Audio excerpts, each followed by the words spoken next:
Warning: this video may contain vulgar language and adult content. If you are easily offended or are susceptible to events pertaining to death, gore, family troubles, or other potential threats, then know that viewer discretion is advised. Please be safe when viewing and stop the video if you need to. Safety is far more important to us than entertainment, so please enjoy your time here with us as we explore this fantasy world. Hello, everyone. Hello. Welcome back to DoubleTime. We're able to record again, finally. It's been a while. It's been a while. It's been a nightmare setting up, unfortunately. So hopefully everything is correct, because my character sheet was basically deleted. So reconstructing it by partial memory? I'm pretty sure we got it mainly down. But we'll have to live with it. Should be fine. It should be fine. So, before we kick things off, because we are in a pretty exciting moment, it feels, the city of Neverwinter is dawning on the city of Waterdeep soon.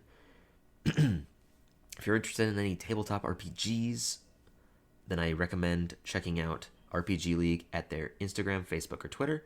They also have fully completed their website. It looks fantastic, it functions well, and it can take you to links towards all kinds of different content creators and sales. It's great. I highly recommend checking it out at their landing or at their website now at www.rpgleague.com. Where we last left off, the two of us had completed our goal / mission of acclaiming an army for defending the city of Waterdeep from the city of Neverwinter from hell. So, after returning with what was known as the Valkyries and Izith to pilot them based off of our command, we spoke to the commander, Adam. And Adam had explained that things in the city that was that we chose to give us aid, as it had a crystal that was able to create a dome-like effect of protection, almost a firing shot slowly amongst that dome of hostile forces. However, there was a snag. Going there, the city was blisteringly hot and humid. And it was just hot. It was hot, it was a hot, dry air. And the lord there, refused to help until their problems were solved, as they were being raided by these horrifying creatures with skin pulled back and had visages of near ghouls or zombies or lifeless undead. Pulling Barst and Chalet away without them murdering the lord, we went in search of this problem, as we had been promised that by resolving this, we would be given aid of some kind, or given the ability to use the crystal in our defense of the city. While deciding that we're going to go to the mountains to figure out where they're coming from, we desired to meet the alchemist of the city. Questionable inventor. Questionable occupation. And that's when we met up with an individual who was eaten by a plant named Corwin, and his bird Greywing. A bird of interesting design that also records notes. Speaking with him, the lot at that point, as he decided to join them in allowing flight through a portable means that he had, they flew towards the mountain. Reaching the mountain itself seemed to be more like a digit into the ground after going up. But before going up, they were attacked by these sand ghoulish type of creatures with their skin pulled back and solidified like sand and glass moments of their skin and body, as it would jut out from them without seeming to hurt them. Defeating them and going up the mountain, they found that the stone that they were standing on was over hot. It was beyond comfortably warm or even abnormally warm. It was actually genuinely hot and painful to take steps on, but luckily, because of a cooling rock that Corwin had, they were able to sustain it enough. Going into the mountain, the group had found a pool of lava, or at least molten substance, with two fairly large pipes made of glass that were sucking in this molten substance. And as the group just was ascertaining their surroundings, the pool began to bubble, and there was shifting and movement beneath them. And that's where we last left off. Oh, I am so ready. I am as well. I've been excited for this moment. Let me mute my phone first on the off chance that someone texts me. Let me mute mine and also set up the timer. Very good. There's always one thing. Timer does not seem to be the most important thing, but it's easily the most forgotten. All the time. All the time. Where's the phone charger? Oh my god. Is it moved? It's moved because it's Striker. Yeah, it's over there. Alright, I'll grab that later.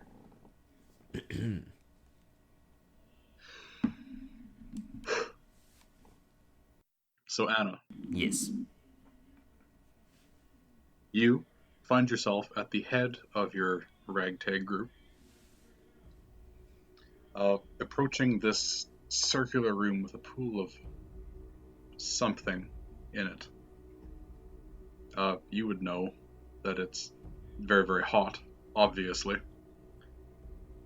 but it doesn't quite look normal to you.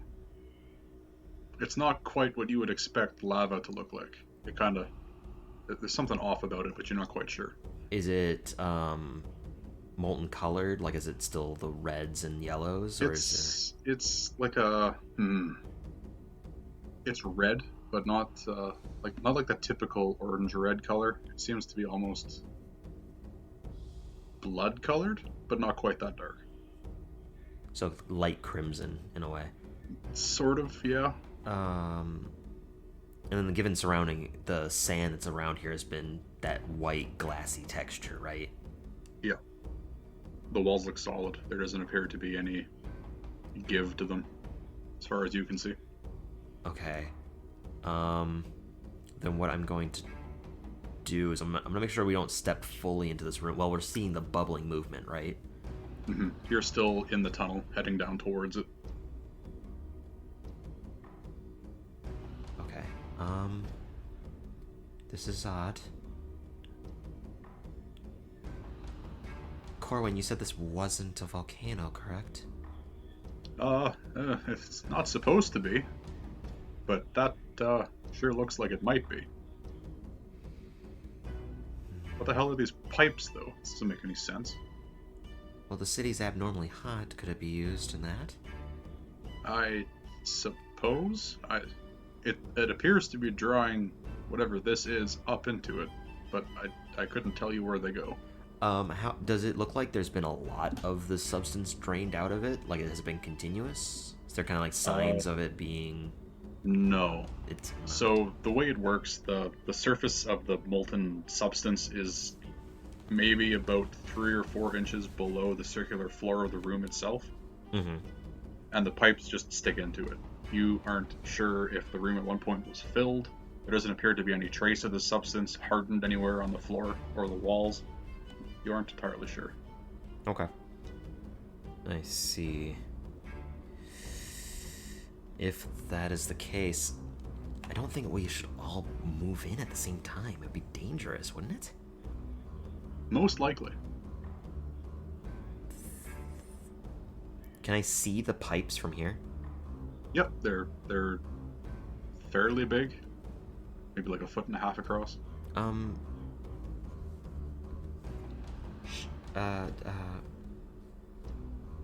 Eris, could you shoot one of those pipes with... Eris isn't here. Eris is not here. Corwin, can you shoot one of those pipes or send, can you send Greywing to possibly break the pipes? I could. I'd prefer not to send him in, if at all possible, because if he gets destroyed, I have to go in there myself to get him. I can definitely shoot at the pipes, though. That's something I can do. Oh, yeah, then just do that. Oh, okay. He steps up beside you, very, very short little gnome man, holds out his robotic hand. You can see he tinkers with something on the back of the back of the hand, and a ray of frost shoots out and hits the pipe. It freezes. The surface of the pipe freezes momentarily, then instantly thaws, and the water evaporates. Clearly didn't do anything. Do I notice anything else about this room, or does it look like it's just this pool with the pipes? Make a perception check. All right. I'm not very good. Whatever it is. On the best. We have a 6. A 6. Yeah, you don't spot anything else unordinary in this room. Anything else substantially different about it? Well, we need to go in to figure out if there's something we can do to stop it, I guess. Maybe something's living in the lava? That's what they're drawing from it? It's entirely possible. I just don't like that bubbling. Me either. Okay. Barst kind of sneaks up behind you. So, should I go in first? I mean, you are all kind of...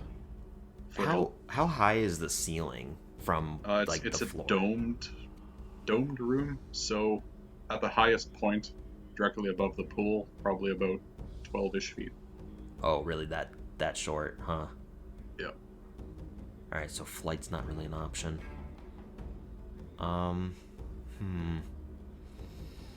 Yeah, maybe you should go in first. Eris, is there anything you can do to protect him, I guess? I don't know. Oh, Eris isn't here. Damn it. Fucking so used to her being here, because she's so much more useful in spellcasting than Chalet is. Chalet, is there anything you can do to help him be safe? No.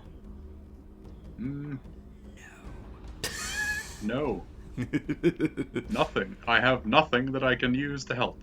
If he dies, I can prevent him from dying. Alright, I mean, that's the best we have. So, Barst goes in first, I'll go in second.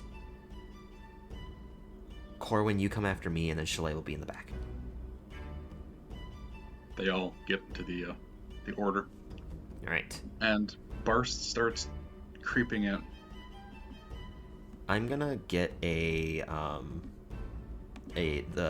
cantrip of Toll the Dead ready, in case something jumps out.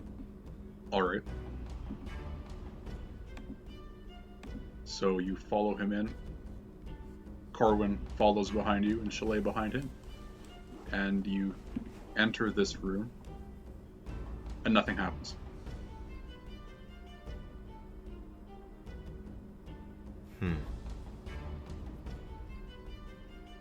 Can I investigate the pipe? pipe? Make another perception check. Or sure, go for it. Make an investigation check. Okay. Oh, that's much better, because it's investigation.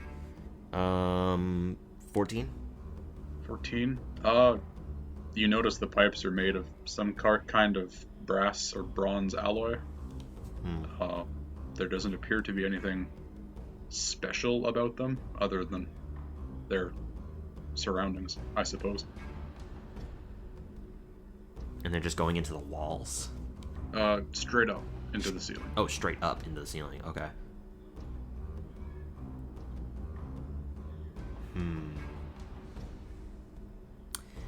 Theoretically, how far down did we travel? You could make an intelligence check. Okay. 12. You would roughly estimate maybe 70, 80 feet down. Oh, Jesus. Okay. But you're also near the base of the mountain, so Right. there's a lot of earth above you.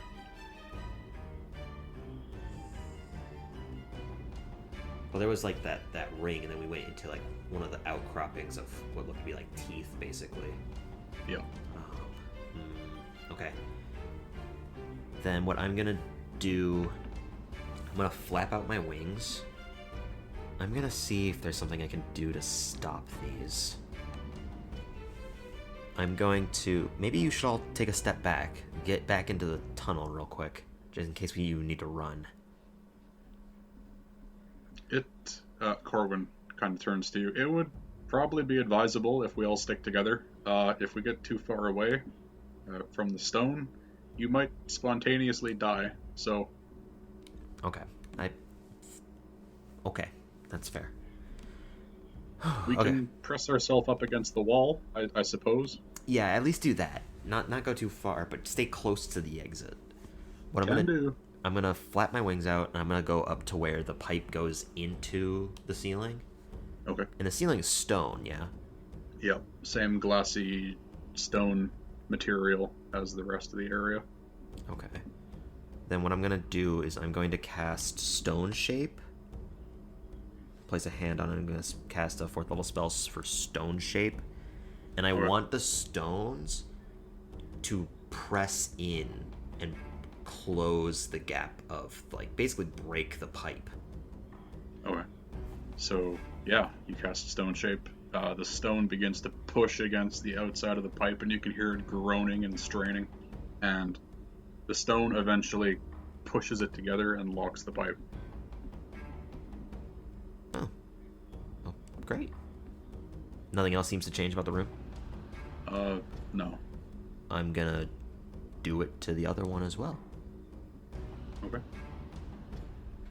Another 4th level spell slot. Mm-hmm. Same thing. Crush the pipe. As you crush the second one, you begin to hear rumbling. After I crush the second one, I'm flying back to my allies. Okay. Should we get out of here? Yeah. This is as much as we can do in here, really. Unless we're going to try to get rid of the lava, but I don't have any way of doing that. You can begin to see that the bubbling that was in the lava begins to get worse. We need to leave. Let's leave now, because it's getting worse. Here, I'm going to... Is there enough space for me to pop down the portable hole? Hole isn't that big. I'd say, yeah. Everyone get into the hole. I'm going to pop it out like a fucking carpet and just slay it flat. As you throw out the hole, from the corner of your sight in the lava, you see a figure begin to rise out of it. Is it humanoid or is it a creature? It looks humanoid-ish, but it is definitely not a humanoid. It wears thick, black stone armor, and you can see its limbs are made of fire, as is its face, and it has no legs, just this trail of flame. Roll initiative. Is everyone still out? Everyone is still out. Okay. Oh, beautiful. Beautiful initiative. Beautiful. That is not sarcasm in my voice at all. Don't worry about that. Nope. Initiative. Good, because I'm not. Yep. That's so let me just, so there's 5 figures, right? Including myself. So there's 5 total. There's the one thing and then the 4 of us. Alright, so 5 enters down, there's me. What did you roll? I rolled a 1, so Great. 3. Great, very good. Perfect. Very good. Great start. As soon as you clock this thing in your sight, it lunges towards you.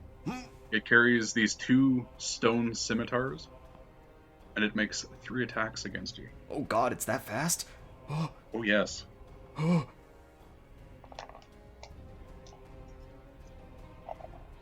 A 25, a 25, and a 26 to hit. You know, just a little bit. It's gonna hit. Very good. Ow. You take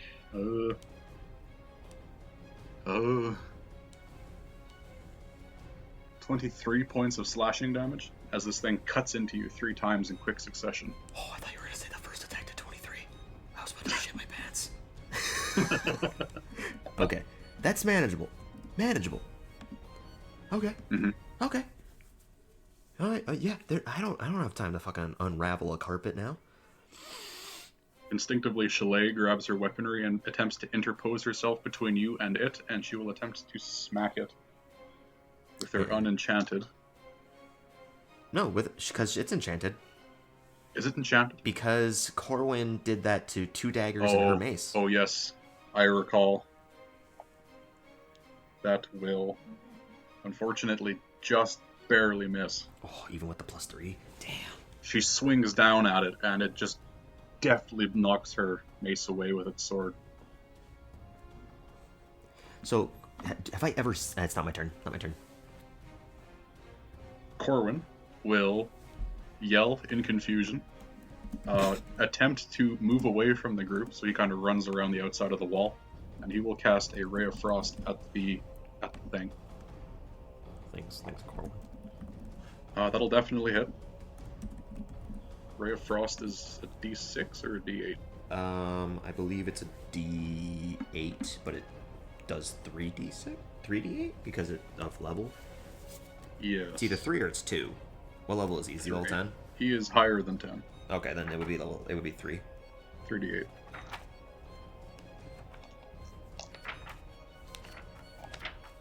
Ooh, very good.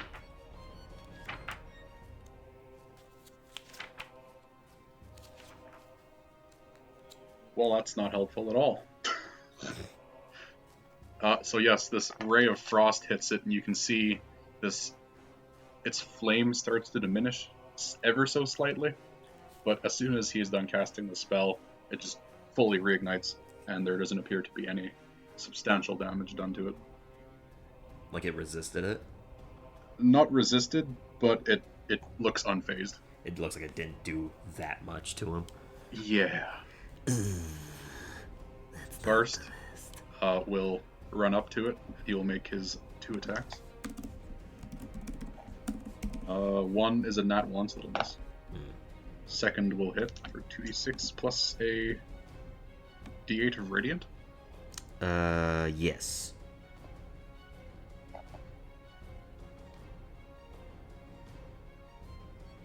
He hits it fairly well. You can see as it deflects Chalet's mace away, he takes the opportunity to drive his sword deep into where its collarbone should be. You can see the armor kind of splits beneath the strike of the sword. And as he goes to make a second attack, it also knocks his sword away with its other hand. Mm-hmm. Mm-hmm. It is now your turn.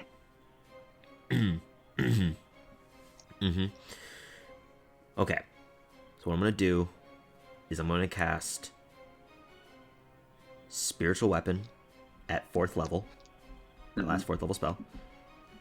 And I'm going to put it directly next to him. Okay. I'm standing next to him, so I'm going to get... If I move, I'm going to get attack of opportunity, yeah? Yep. Okay, and I can only use a cantrip now. Well, the sword's going to make a swing. Alright. So... Come on! We have that thing that increases our attack rolls, because that's what Corwin gave us, which was +1, yeah? Yep. Okay. Yes, sir. That would make that a 17. 17 will just barely miss. Oh. Damn. Alright, then with my action, I'm going to disengage, and I'm going to fly backwards. Generally up the tunnel some, not all the way, just to stay out of reach. Possibly can I get about 10 feet from bars, so that way if he tries to fly to me, then he'll take attack, then he'll be flanked. Sure. Okay. So you step back, you fly back, I suppose, into the tunnel, and you put about 20 feet in between you and it. Okay, that's good. That is everything you would like to do? That's everything I got. Alright. The creature, you can see with a quick flurry, both of its scimitars burst into flames, and it makes 3 attacks against burst. Oh my god. Two of those will definitely hit. That is 3d6 plus 3d10.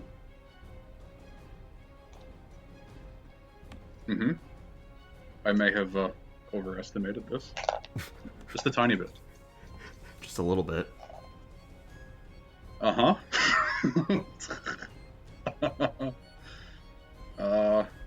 Burst takes a lot of damage. Well, I mean, he's at full.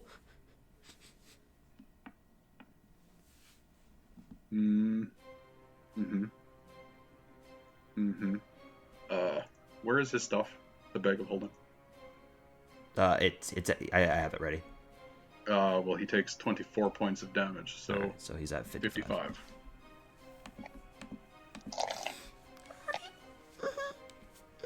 And you can see after it makes its 3 attacks, its swords unlight.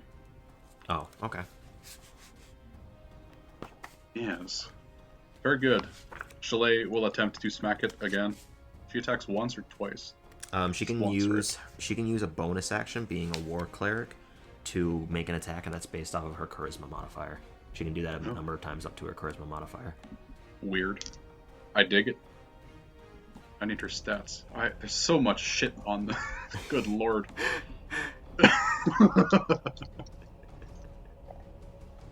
Well, her main attack will definitely hit. Her offhand will definitely not. Wisdom modifier, not charisma modifier.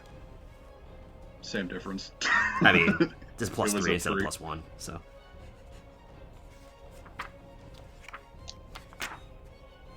Very good. Very good. She clubs it across the helmet, and you can see a small dent in its faceplate.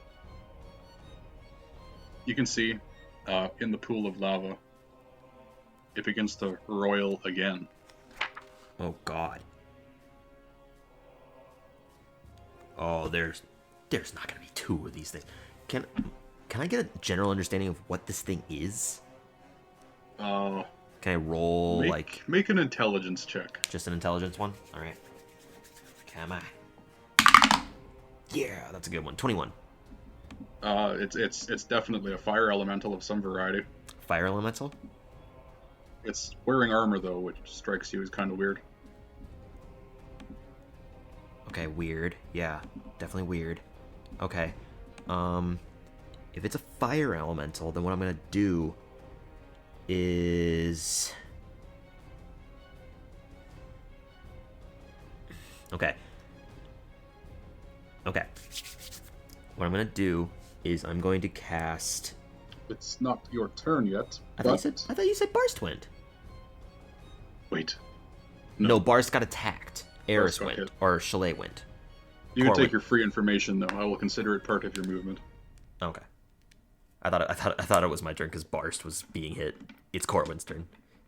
Corwin is going to do some hippy dippy magics here. He's going to cast another Ray of Frost. That will miss.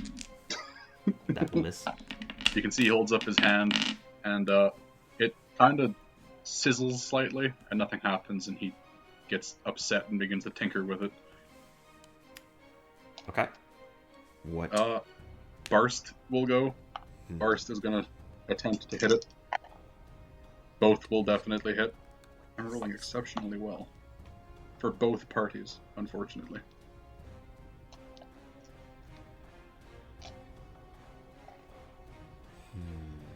Mm-hmm.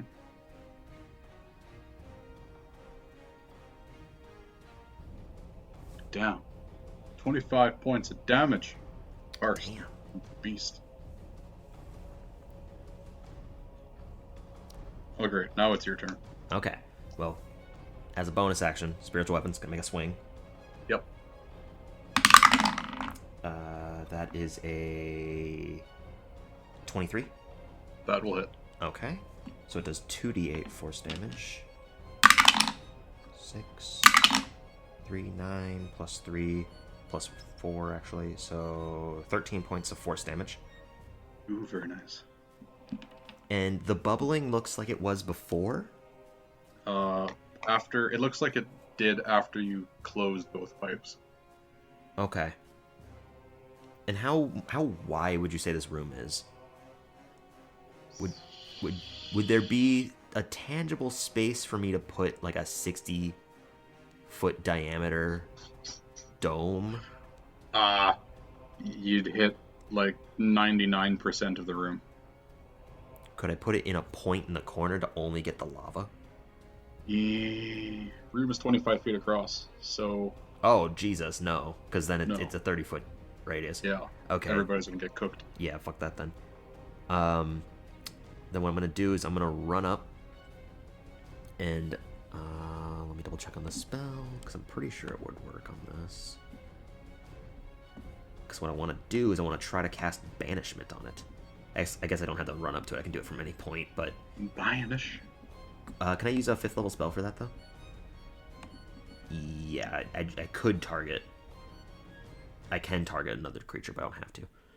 Target yourself and return home. No, but I want to try casting Banishment on this creature. Alright, that's a wisdom saving throw, right? No, Charisma saving throw. Either way, it's a straight roll. A 5. Alright, so it's banished. If it's native to this plane, then it'll come back in a minute. But if I focus on that for 1 minute, then the creature is gone. Okay, yeah, it just disappears. Alright. Be on guard. I don't know what that bubbling means over there. I'm gonna stay back because What was that thing? I have no idea. Apart from it being some kind of fire elemental, whatever it is, isn't meant to be here.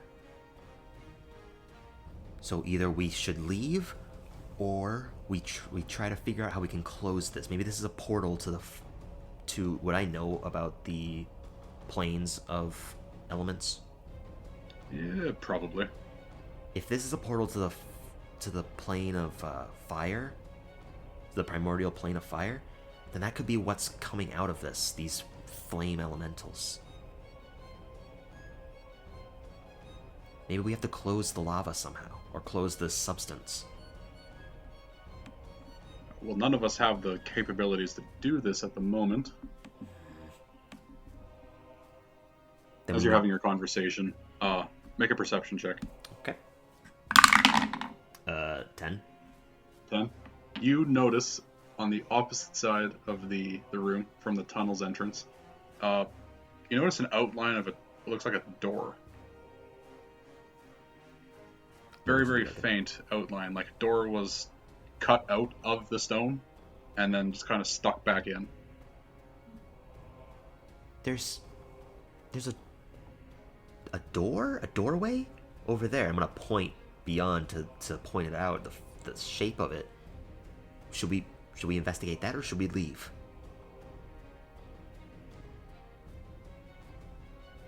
Barst starts running towards the door to go look at it. All right, I guess we're running over there. So you all make your way over to the door. Yes. Is the bubbling continuing? It is getting worse. All right. As you approach this door frame, door thing, you notice that there is no handle, no knob, no lock. But it is definitely something that could be moved. Fantastic. By the way, I don't know how much time is passing, but I'm gonna move my spiritual weapon to kind of hover over the lava. Okay, this has all happened in like 45 seconds. Okay. And then I'll have my spiritual weapon for about one more round, probably, when it's summoned. If something comes up. Because the duration of the spiritual weapon's only a minute, so...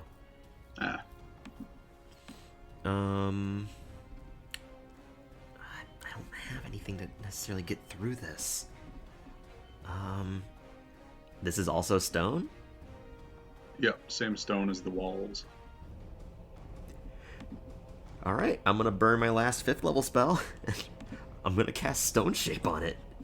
Okay. And I'm gonna make a doorway that actually has a handle and a lock, but not locked. Can it get that complicated? Are you going for like full key lock-esque thing? I mean, maybe not with that, but maybe just a door with a handle. Because the spell can actually make a doorway, I'm pretty sure. It can make Form it into any shape that suits your purpose. So, for example, you could shape a large rock into a weapon, a coffer, small passage through a wall, as long as the wall is less than 5 feet thick. You could also shape a stone door or its frame to seal the door shut. So I can make a door and a door frame. It even comes with 2 hinges and a latch. Beautiful. You make this very, very nice looking door. It's got a pair of beautiful hinges. There is a slide bar lock on the interior side. So not on your side, but the other side of the door has a slide lock. And it kind of creaks open slightly. Like it's like something was pulling it? No, just maybe it might not be level. Oh, that makes sense. I'm gonna push it open and look inside.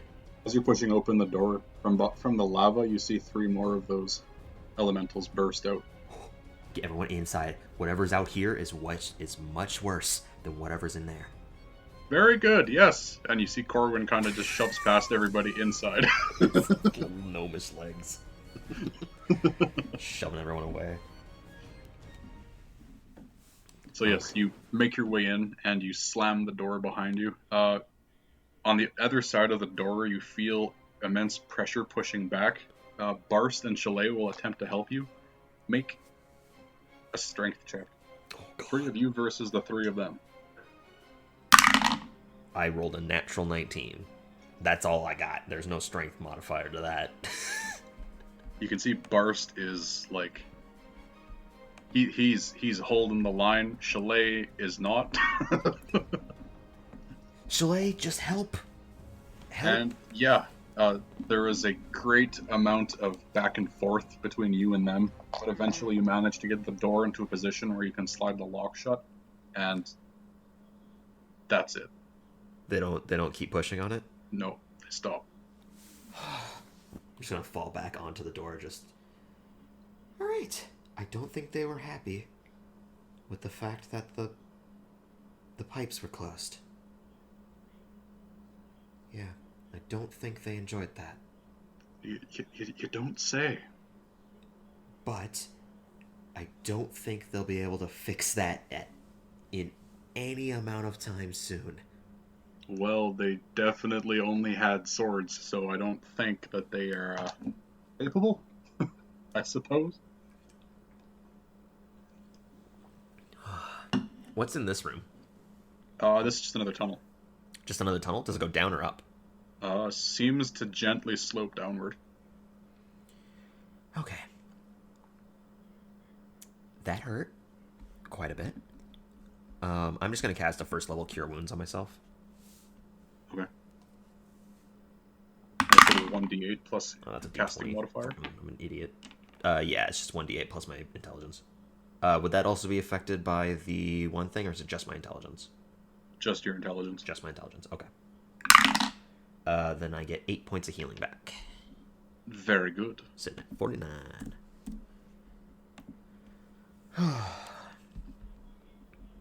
Alright. Also, I should point out, once you close the door, this tunnel began to cool down. Begins to cool down. It's still hot, but not nearly as hot as the room itself. Alright, everyone, we need to be cautious. We don't know what's down there. So, I'll take the lead, and we're going to sneak our way through. As best as we can. I know you two aren't exactly going to do very well at that. Burst is like, I'm good, I'm stealthy.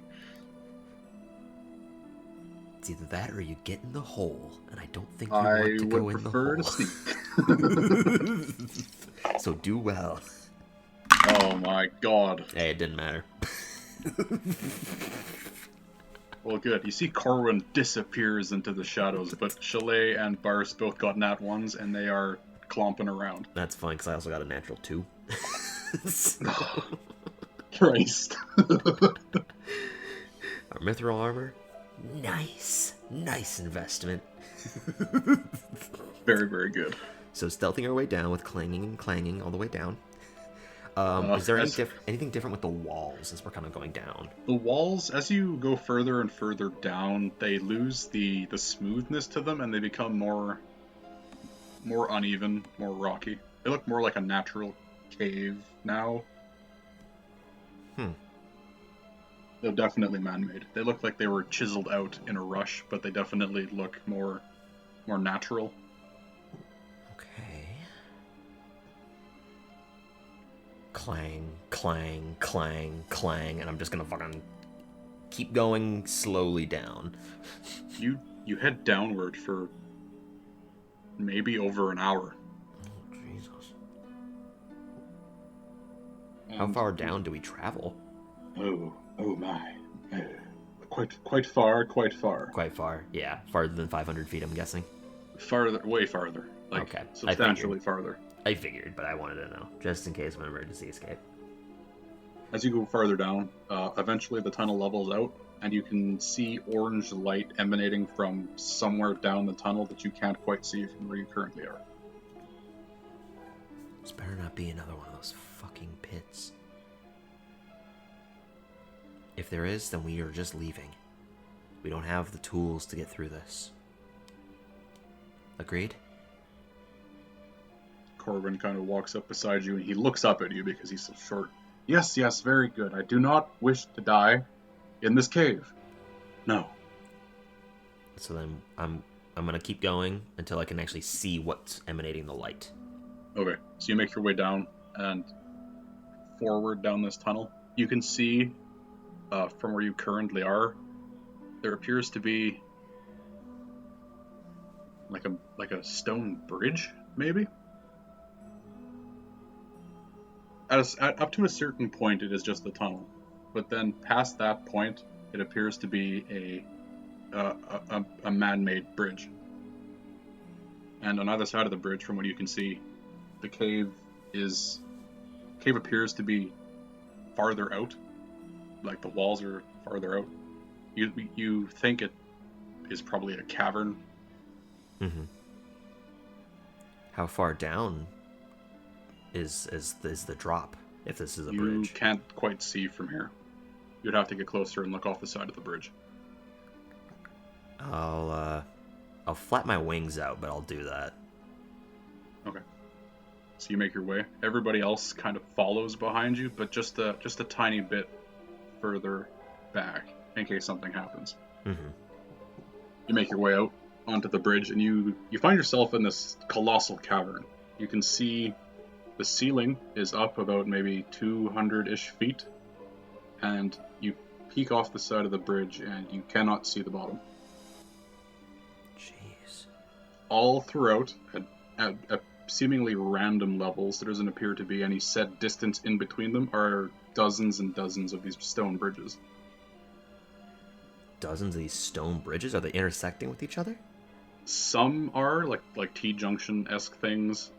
Most are independent of each other. Oh. And make a perception check. Yeah. Oh, 10. 10. You hear yelling, screaming. Very faint. Is it like a cry for help, or is it just like a creature scream?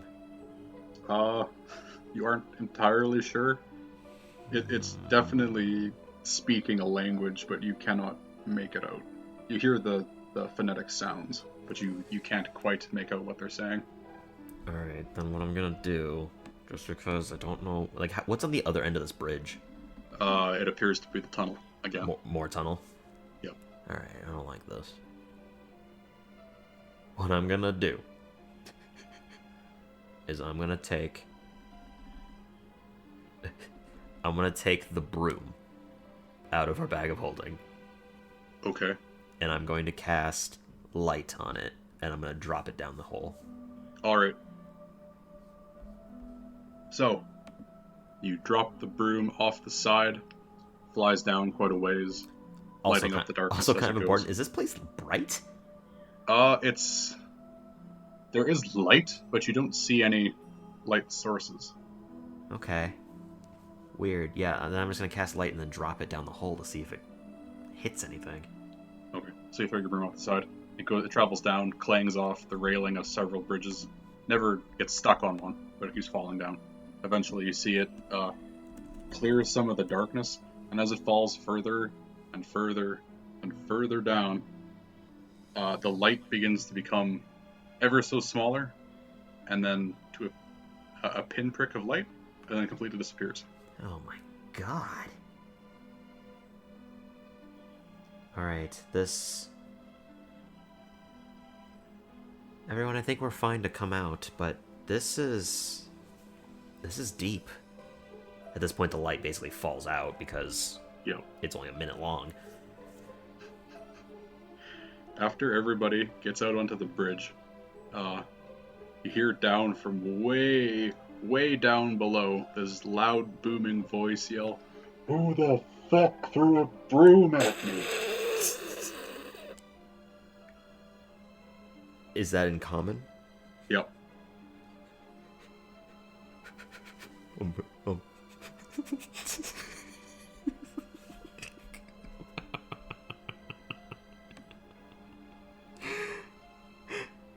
gonna take a small rock that we have in our bag of holding. For some reason it's labeled in here as a small rock. I'm gonna cast light on that and then just drop it. You throw it off. It takes like a minute and a half for it to finally get down as far as the broom, and you hear a disgruntled noise, and then a loud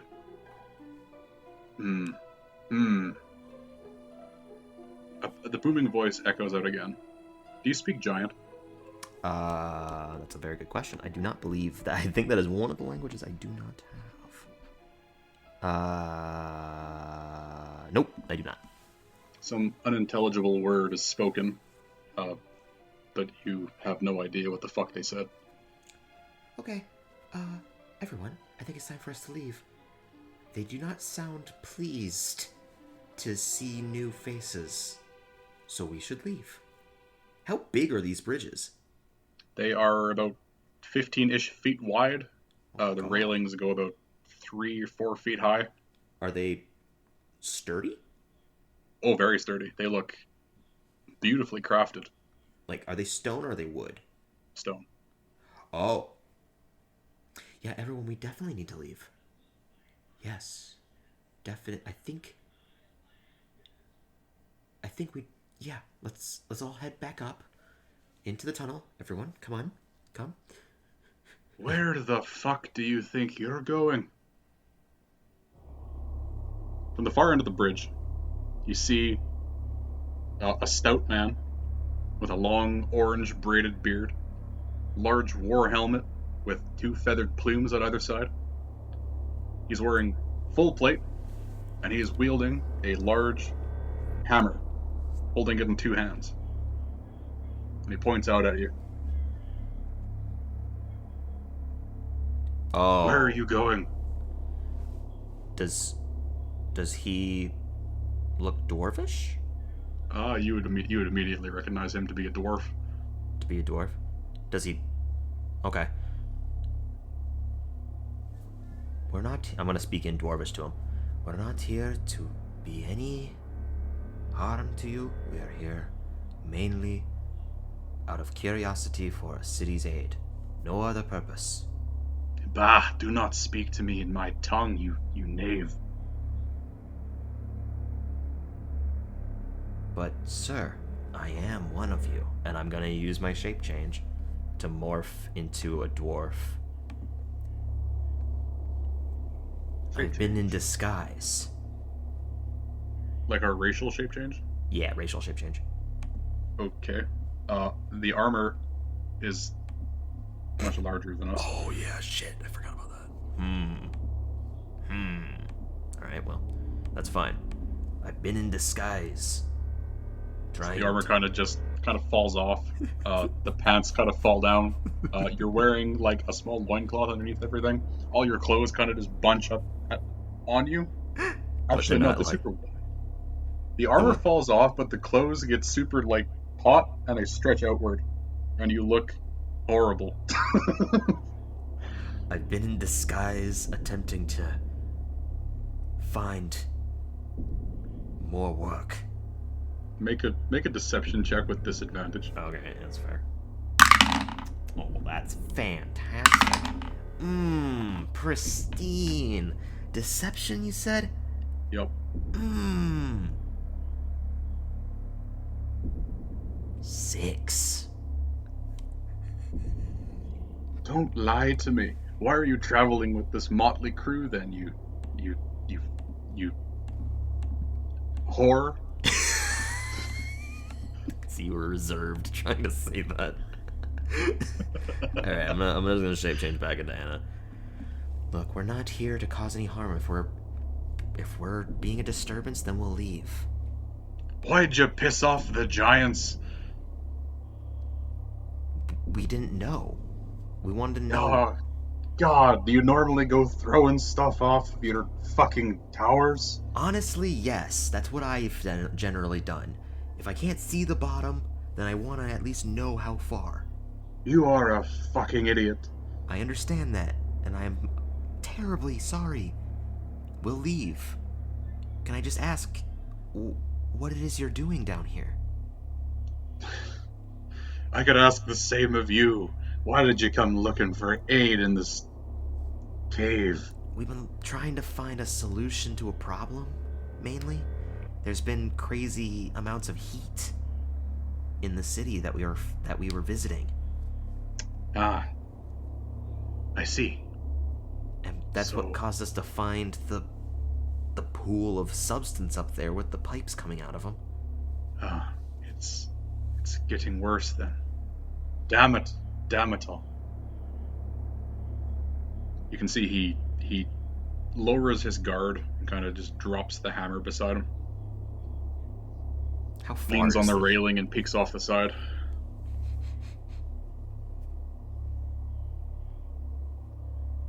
Damn it all. How many of you are down here? Not enough. Are there troubles with the giants as well as whatever is going on up there? We do believe the giants are the ones that are causing all of this. Fire giants, of course. Fire giants? But what are they trying to do? Are they trying to bring the plane of fire into here? Well, you've seen them. If you came from the pool, chances are you probably saw at least one of them. Definitely saw more than just one, but yeah. They aren't normal elementals. They're like people. They're smarter, more dangerous. They have tactics and plans. They took our home, our mountain. This used to be ours, and they took it all. You can see he slams his fist down on the railing and yet lets out a yell. My men and I came back. We intended to reclaim the mountain, and we failed.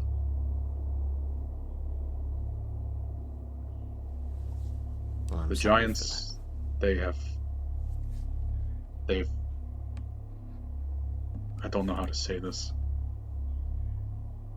Have you ever seen a fire giant? No. Can't say that I have. They are tall as fuck, strong as fuck, but they're dumb as fuck, normally. But these ones are smart, and they've somehow turned our mountain into some kind of connection to the elemental chaos. Well, Don't me. This is fucking dangerous. Do you not understand what the elemental chaos is? I can't say that I am. Ugh, you surface dwellers are all the same. Elemental chaos is, I suppose, a part of the elemental planes, though chaotic, Obviously. All sorts of terrible things live in there. Like the Arc Elemental herself.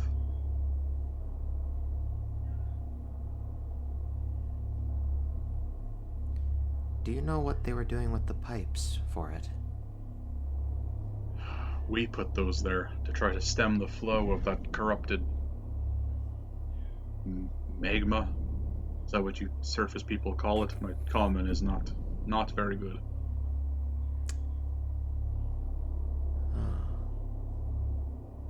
I see. Why? No reason. It might have halted it somewhat, but it was still bubbling by the time we got in there. Did you crush the pipes? Did you crush my pipes? No. But I don't recommend going up there. Make a deception check with disadvantage. Oh, put the 5.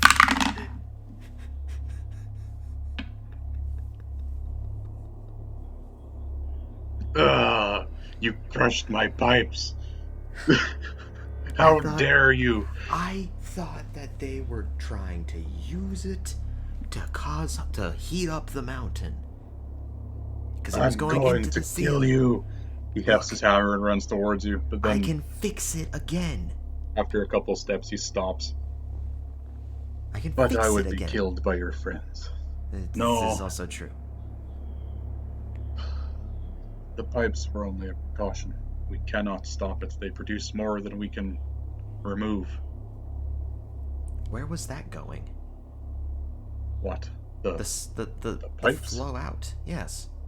We haven't connected up to something that our spellcaster, you can see he waves his fingers. Our spellcaster rigged something up to remove it or put it elsewhere. You'd have to ask him.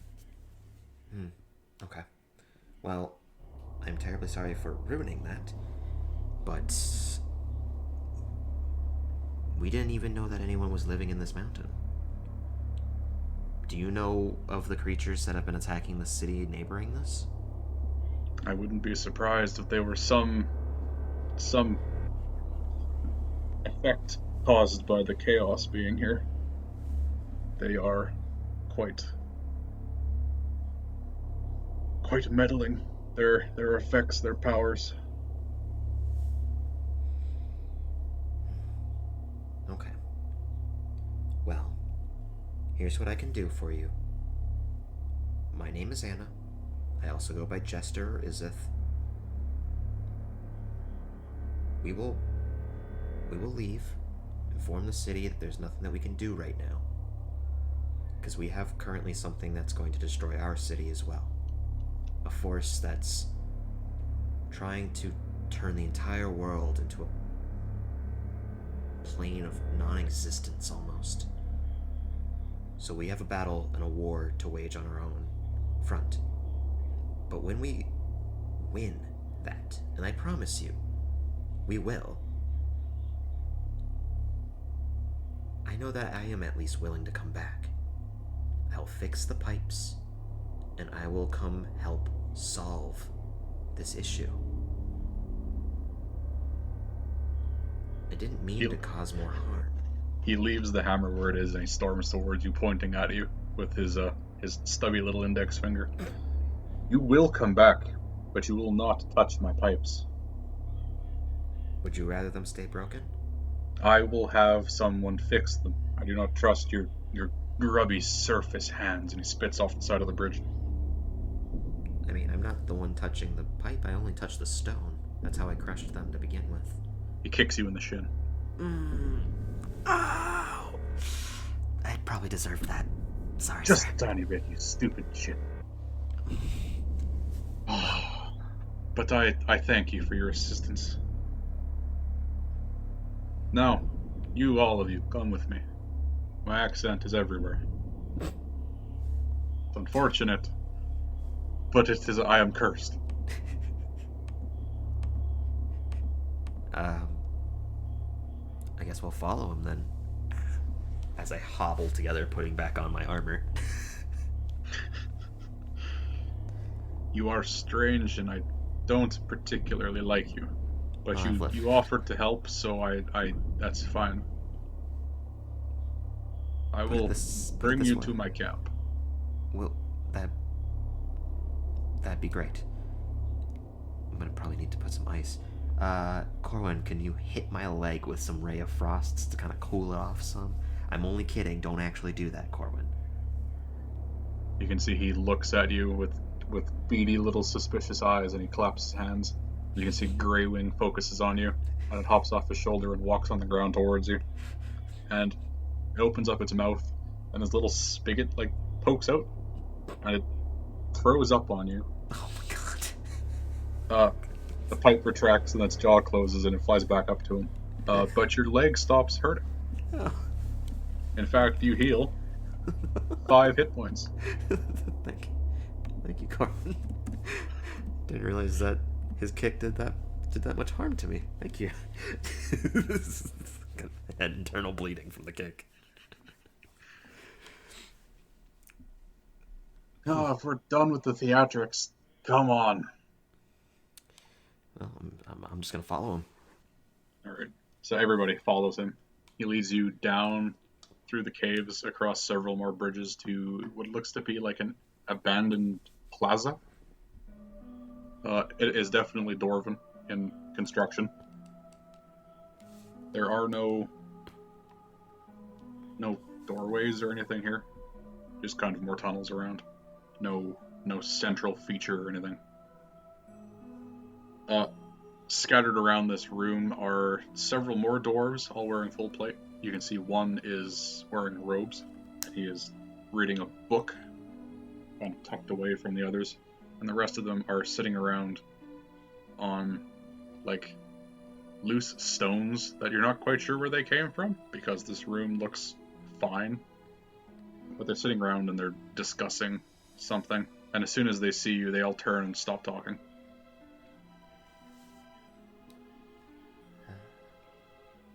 Sorry to barge in. We wanted to try to help with what's been going on with the fire giants and the chaotic plane of fire. Well, you're a little bit too late, but I suppose we'll take some more help. If our captain brought you here, he must vouch for you. My apologies, sir. I didn't realize that you were the captain. Oh, who did you think I was? Just some lackey like that guy? And he points to one of them. We call him Beautiful-Faced Bert because he has a beautiful face. And you can see he takes off his helmet, and he is indeed very beautiful. It's a pleasure. No, but I didn't realize that there were captains necessarily. I don't know much about dwarvish culture, so it's a little new to me. They all go, "Ah," at the same time and spit over their left shoulder.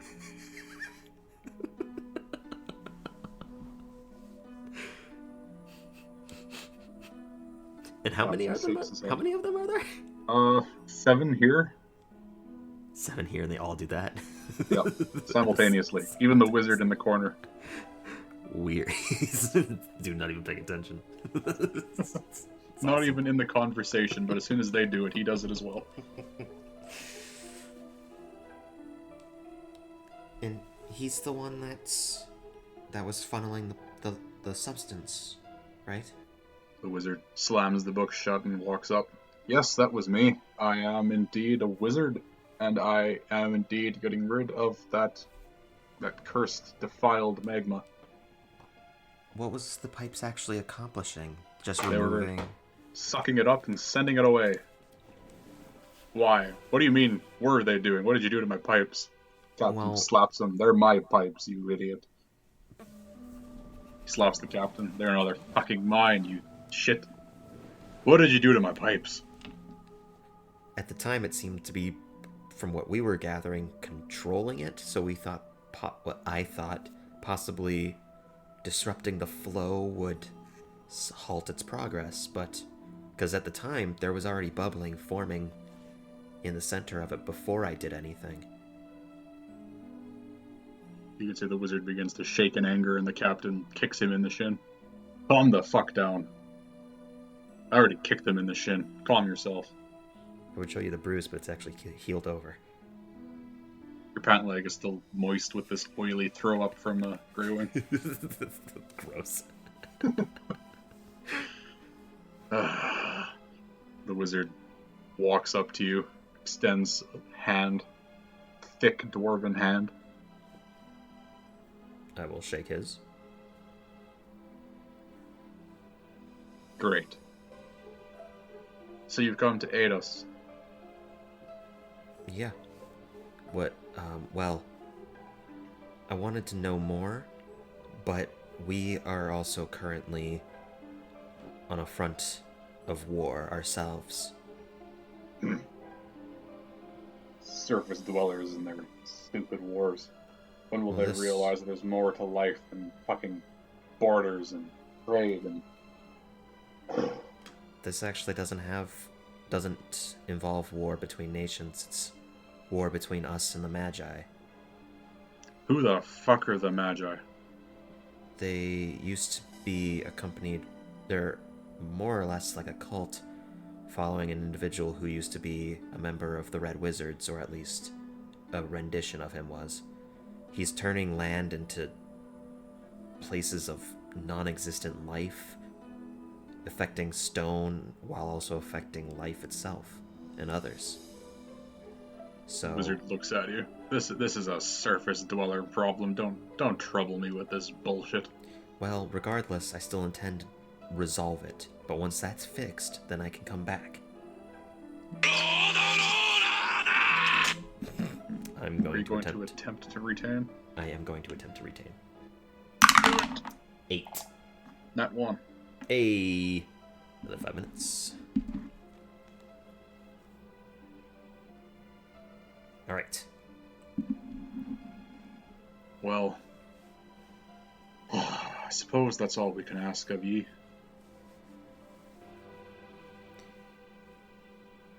Like I I said, assume the wizard turns to the captain. I assume they met those elementals. Captain nods. Aye, they met those strange elementals. I told them about what I could about the chaos and the damn giants. Wizard turns back to you. Well, we are not making a move yet. I heard the giants yelling about something. I assume that was you throwing something. I didn't know how deep the fall was, and I figured that if it was just a bottomless pit to water, then I could drop a rock or a broom that we just had lying around with light, so that way I could see further into it. And that's when we heard the voice of someone say, "Who the fuck throws a broom?" Let me ask you this then, you jackanoop. Why do you throw things into a pit to test their depth? Do you throw things up at a tower to see how tall it is? Well, no, you can see that, though. I couldn't see how deep it went. Yeah. Everybody spits over their shoulder again. Like you said, surface dweller. I don't have the eyes like you. You disgust me. The wizard turns away. I mean, Don't I could... mind him. He's just a grumpy bitch. Well, Barst and him might get along then. Bars kicks you in the other shin. Not nearly as hard. I think you deserve that. I did. But I think we also needed something to kind of lighten the mood some. Well, can I get your name, sir? No. I understand. You know ours, well, you know mine, and you know his. But we are going to go and resolve our problems, that way we can come, or at least I can come, and resolve yours. Or at least help with it. He nods. I agree. You wizard bitch. And the dwarven wizard turns around and comes back. Bring them to the teleportation circle. They can use it to get up and out. Quickly. Give them the runes as well. They can come back. Ooh, that would be Make fantastic. it quick. Make it easy on them. If they go back through the room, they're liable not to come back. Since they broke the pipes, I'm assuming there's dozens of them out there now. There was 3 when we closed the door. Yeah. I didn't reinforce your door though. It now has a lock on it. It was a dwarven door. You broke my door as well. I didn't. Can we please just use a teleportation circle? Did ya? And he kind of turns so he's like perpendicular to you, and he squats down and he holds his hands up next to his chest.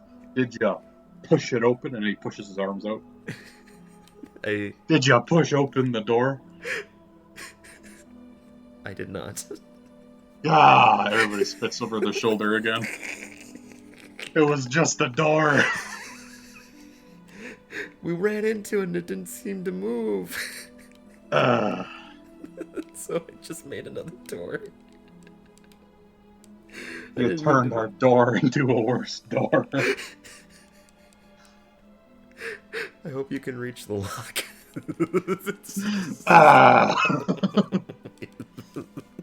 Get them out of here. I'm tired of seeing their stupid faces. Fucking tears. Oh my god. Yeah, I'm gonna follow the wizard to get to the teleportation stuff. Wizard leads you down one of the side tunnels to a small room. Has a teleportation circle right in the center. He activates it, points at it, and then looks at you. Get the fuck out. I'm gonna inspect the runes quick, just so I can memorize them. And then I'm gonna dive in. Very good. Yeah, you leave. Everybody else follows, and you find yourself outside the gates of the city. Outside the gates of the city? Yeah. Weird, why would it teleport us there? Well, we made it back, everyone. I think this was a success. Oh, not Waterdeep, the other one. No, I know, I'm talking about that one. I think that this... You know what? No, I want to try to do another 5 minutes. Alright, go for it. Yeah. Oh, ooh, that's a 3. Ooh, that's a natural 1. Very good. You lose. Yep. I think the 3 would have made me lose anyways. Well, I rolled a 2. Oh my god, are you serious? Yep. See, I would have if I didn't roll a fucking 1. Yeah, wow. Failed me. Wow. I failed you. The dice failed you. Well. I'm gonna grab my charger.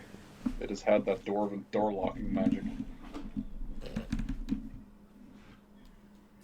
Yeah, I wasn't a dwarf, so I don't think pushing it would have fucking worked. That's where you're wrong. All you had to do was push on it. Well,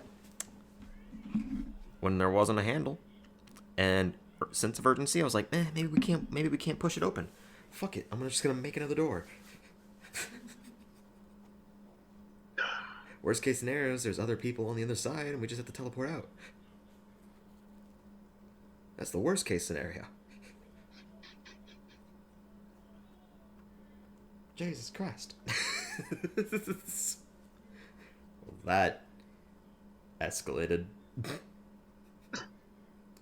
I thought I was being clever trying to crush the pipes. Yeah, you broke their system. I thought it was of evil nature. I thought that's what was making the city hot.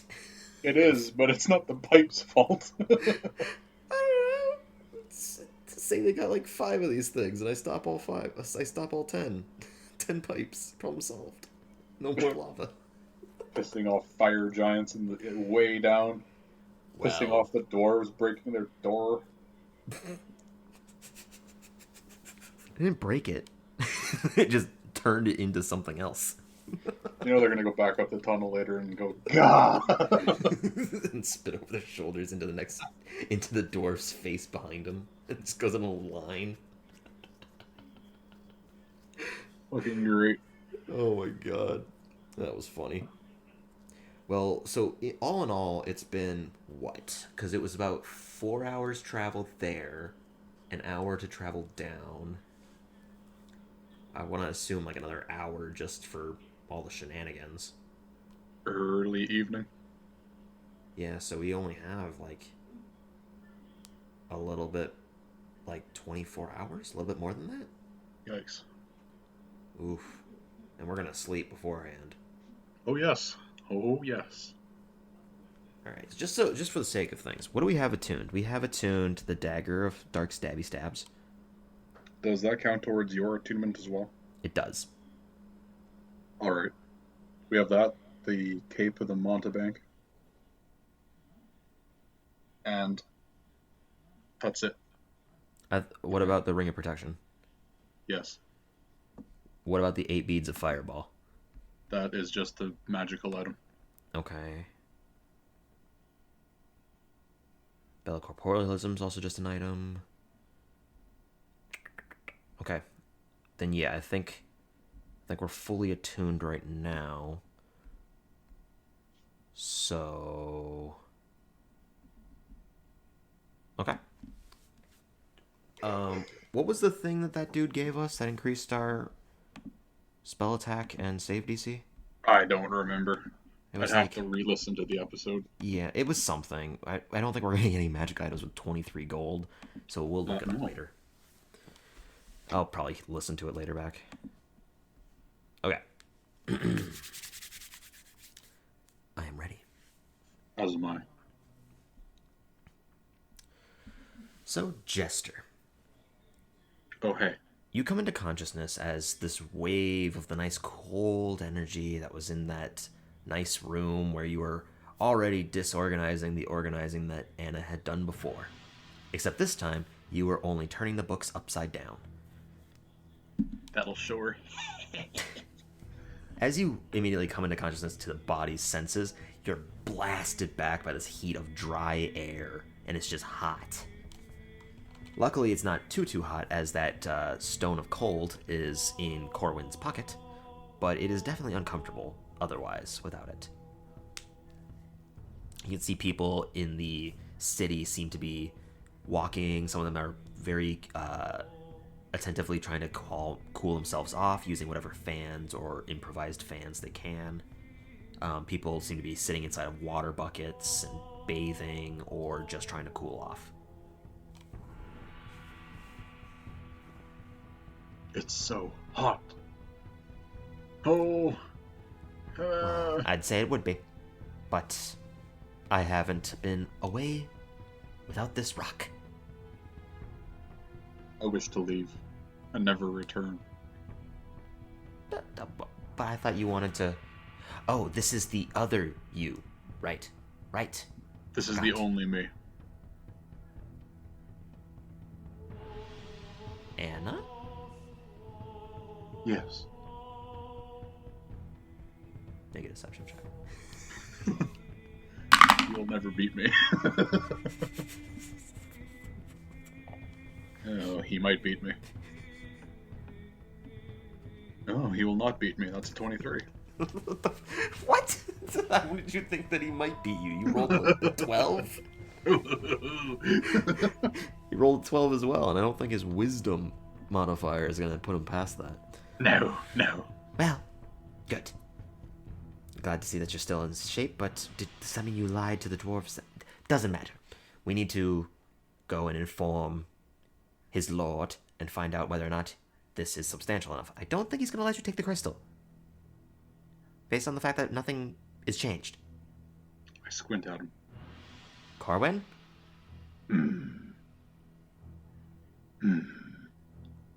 Jot down something. I do my best impersonation of Anna. And I give him a stern look.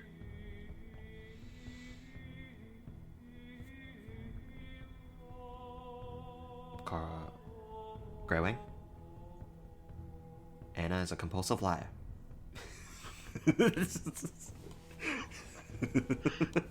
Internally, I'm like, yes. You see the bird pop off one of its feet and just like has that ink, that pen, and just starts to jot down a few notes. Then it pops it back on.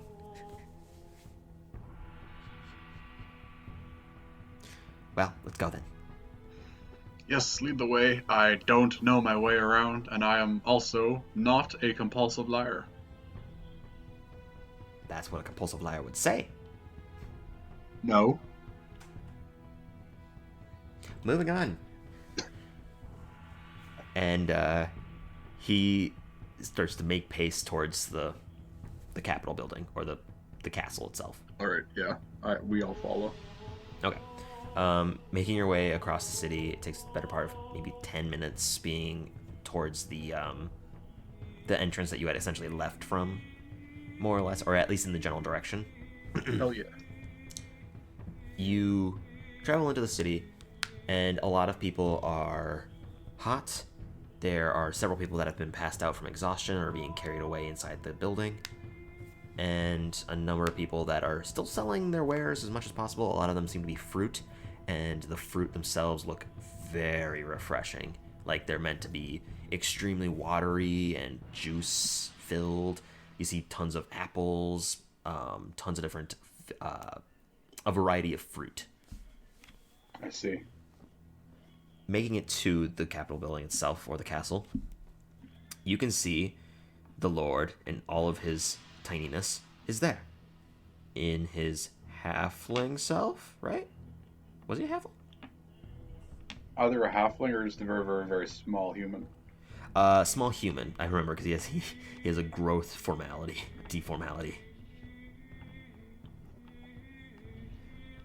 Which I guess would basically classify him as a halfling. Beside the point, he sees you and lets out a sigh. I'm guessing there was nothing you could do.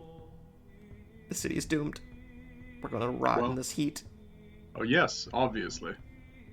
No, I've come to tell you that I know the problem. Maybe. What's the problem? There are fire giants. You see his face just grow pale, like his eyes widen, and it looks like he's on the verge of vomiting. Fire giants. And fire elementals. Progressively And gets worse. the elemental chaos. And dwarves. The dwarves are technically good. Or they're not bad. They don't like us, but they don't hate us. Maybe they do hate us? Dwarves? They probably hate us. We haven't heard from them in years. They live in that mountain, or they did, till the fire giants killed everybody. Or they left? I don't know. Well, if you'll excuse me 1 second. And he kind of like skitters off with his legs, just kind of running around the corner until you see him shove out a substantially larger man who's in hide armor, and he's just kind of like preparing himself for the day. He seems to have packed his hide armor as best as he can with a lot of different forms of ice and large sheets of things to try to cool himself off. And then behind him, the door slams closed, and you just hear the most vicious vomiting. Opens the door. The man looks inside. What the fuck? Sir, I can't. We need to clean this. And he runs towards you. Well, you found this problem, but that means that there's still the threat, right? Well, yeah. But then, the agreement was that we would help you find out what it was. You would help us with our issue. Then we would return and solve yours. Do you not recall the terms of our agreement? I'm pretty sure the terms of the agreement was that you would solve the problem. Oh no! Don't lie to me now, sir.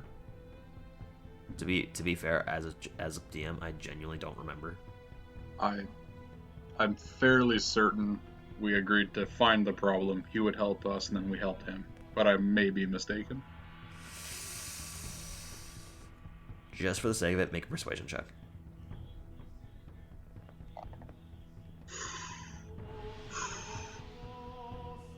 Dirty 20. You see him like look down. All right. It's getting late. So when is this happening? Is it tomorrow? I check my wristwatch. Within 24 hours.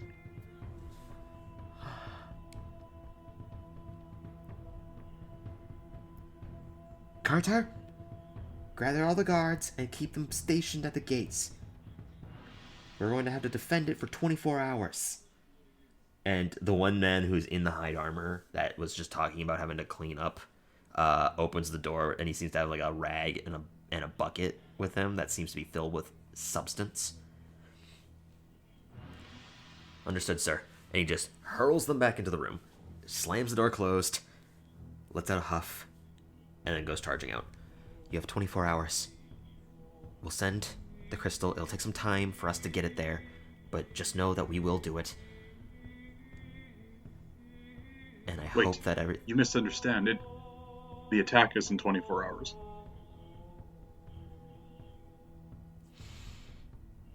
Fine. We'll manage. At least I hope. To be fair, if one way or another, the problem still needs to be solved. If they destroy your city, they're going to destroy ours. If we die because we don't have the crystal, then it wouldn't have mattered in the first place. I suppose that is a one way to look at it, yes. I'm just being honest here. I'm not going to be able to accomplish anything. Normally. I do not handle things under pressure very well. So, before I change my thoughts, fine. You can use the crystal until you need to return it back. I'll keep at least 4 of the necessary individuals that are required to activate the crystal and transport it with you, so that way they can return it back as fast as possible. Sounds like we have a deal. And I hold up my hand. He has his eyes closed, and he slowly opens up one of them, and he shakes your hand. Good. In that moment, he just kind of scuttles past towards the other side. You can hear some murmuring. A number of people are essentially being picked out, and they're quickly hurrying, rushing past the certain angle. And you can see one of them is that tiefling woman, who seems to have just gotten woken up. She's still in a nightgown kind of cloth, because it is night at this point. Mm-hmm. And she seems to be just a number of people are being prepared, about 4 of them.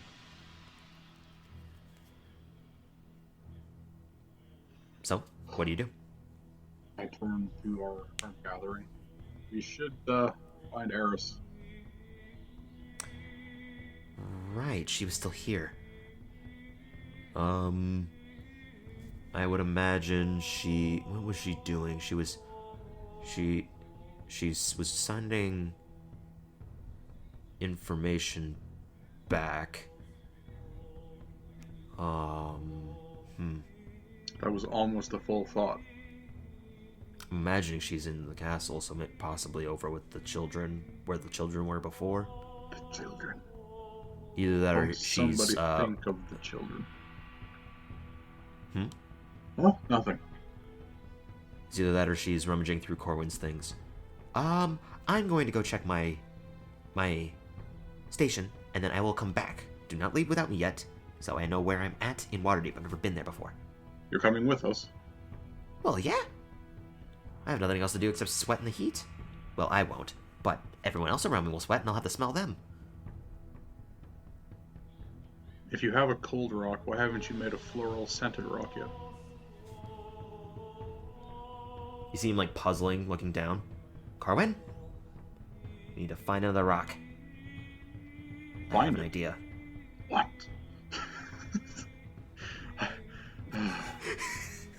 No. The rocks I use are very specific. They cannot be oblong. They have to be at least opaque. I throw my head up in disgust and just go, what? I don't care. I'm gonna go find Eris. He scuttles off towards his stations. Where are you going? Head to where the children are. Okay. Going into there, you look inside and you just see a number of beds that have children sleeping in them. You do not see Eris in here, but in the general location, you look over and there's these rows of them seem to have bedding in. Eris is currently gathering all of her things, being awoken by the Lord, who's been running up and down the hallway. Ah, hello, Eris. I almost didn't recognize you, as you are indeed the size of a child. What? I love you. Is everything... So did everything go well? Oh yes, definitely, definitely. Not like there's fire giants and flaming hell over Fire- there. Why does everything go back to hell with you? It's not hell, but it's close. And I hold my fingers up like it's this close. Elemental chaos and stuff, I think. Well, at least this will be more our demographic, I guess. It's gonna be hot. Well, the plan is now to go back, I assume? That's why you're here? We are to gather our stuff and return to Waterdeep, and the gnome will be coming with. Oh, we will. Good. Unfortunately. I can talk to him about some ideas, possibly then. I wouldn't recommend it. He's insane. I mean, some of the most insane individuals create the most abstract things that actually benefit the world. Wow. I don't even know you. And I'm pretty sure I killed you at some point in time. What? What? What do you... I smile. And at that point, Chalet just kind of like looks at you. He's... smile at Chalet. This is Jester. No, this is Anna, and I am right. All the time. Because I am Anna. Barst kicks you in the shin. Oh, my shin! We need to hurry. Stab you in the We toe. might as well just go back. See, it is definitely Jester because Anna doesn't use a knife. I'm trying new things. I Moving start weeping on forwards. the floor. Everyone stands there in a circle around you. It's more like a triangle around you. Barsh just kind of picks you up and hurls you over his shoulder. It just starts to move towards the teleportation circle room. Let me down, you shit. I am Anna, and I demand amnesty. Alright, Anna, then you can rest up against this wall, and he just kind of like puts you up against the corner as the three of them begin to wait for Corvin. Oh, but it's so uncomfortable. It's so uncomfortable, you would opt to stand, but I you're would currently indeed. face against it. Ah, shit. I'll lean up against Barst. Oddly more comfortable. He's now uncomfortable because of the wings, but you know. So I balance it out, lean on his other side. So as you guys are all playing fucking Jenga, human Jenga, Corwin sprints back. Oh, so that Eris person was not in my study, was not rummaging through my things, so I'd be safe to say that she's around right there.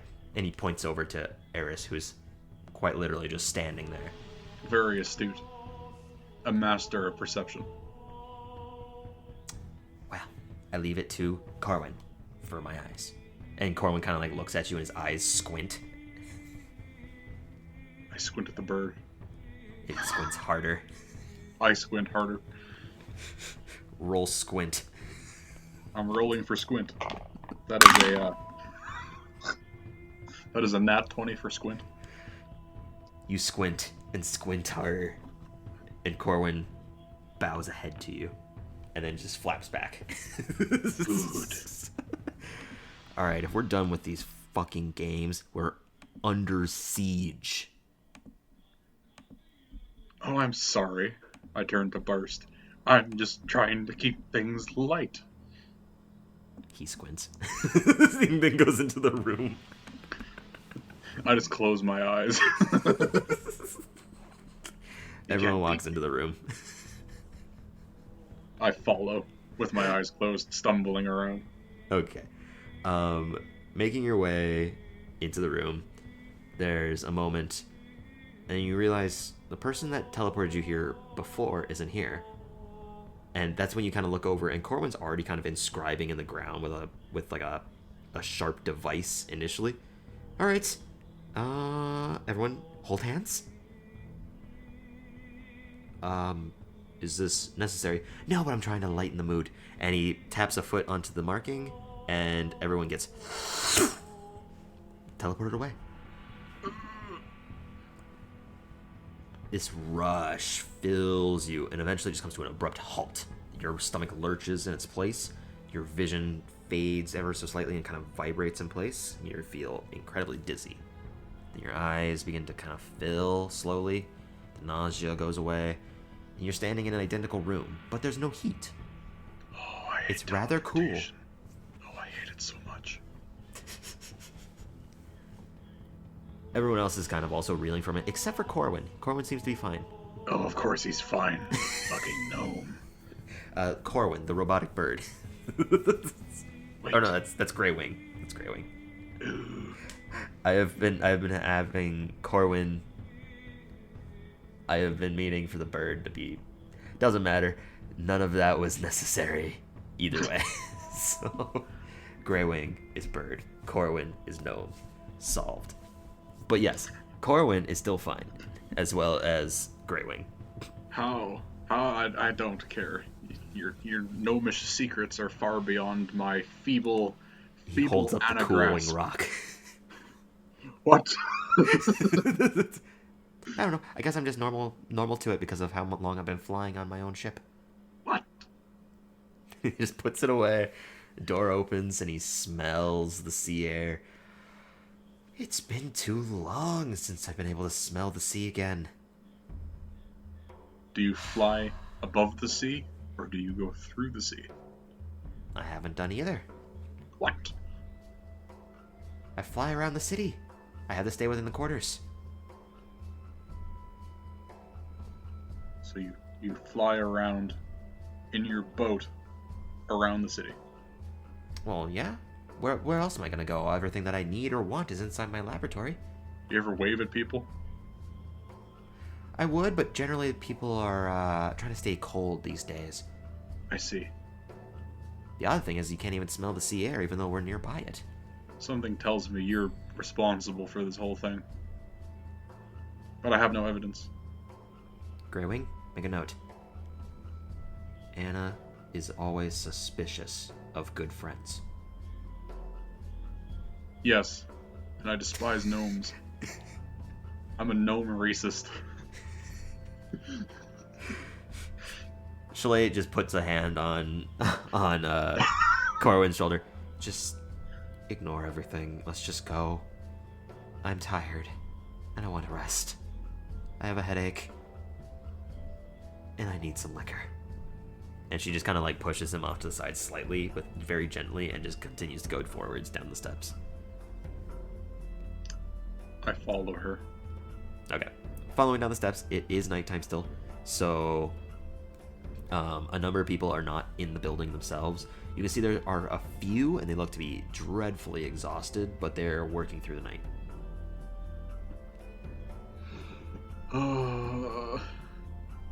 Chalet. Eris. Everybody. Barst, I suppose, too. I suppose And you Corwin. Everybody. And you, yes, and your bird. Gives off a robotic caw. That's terrifying. Never speak again. So, can we win? I don't know. I haven't gone up against these magi, you called them? Yep. I haven't gone up against them myself, but I mean, at least great when I'll have my notes. Chalet, Eris, and Barst look over very slowly at Corwin, and then look up at you. What do you think's going to happen? I mimic a plane crashing into the land with my hands.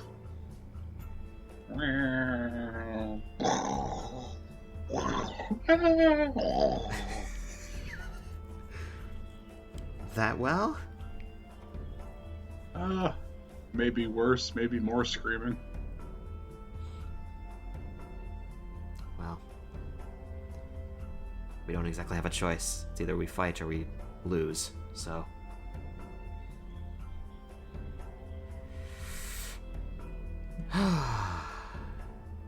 We'll win. Chalet just lets out a breath. We'll win because I don't want to lose.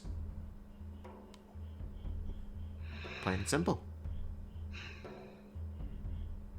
Fair enough, I guess. We should be fine. Let's look at it this way. They have a city. We have a city.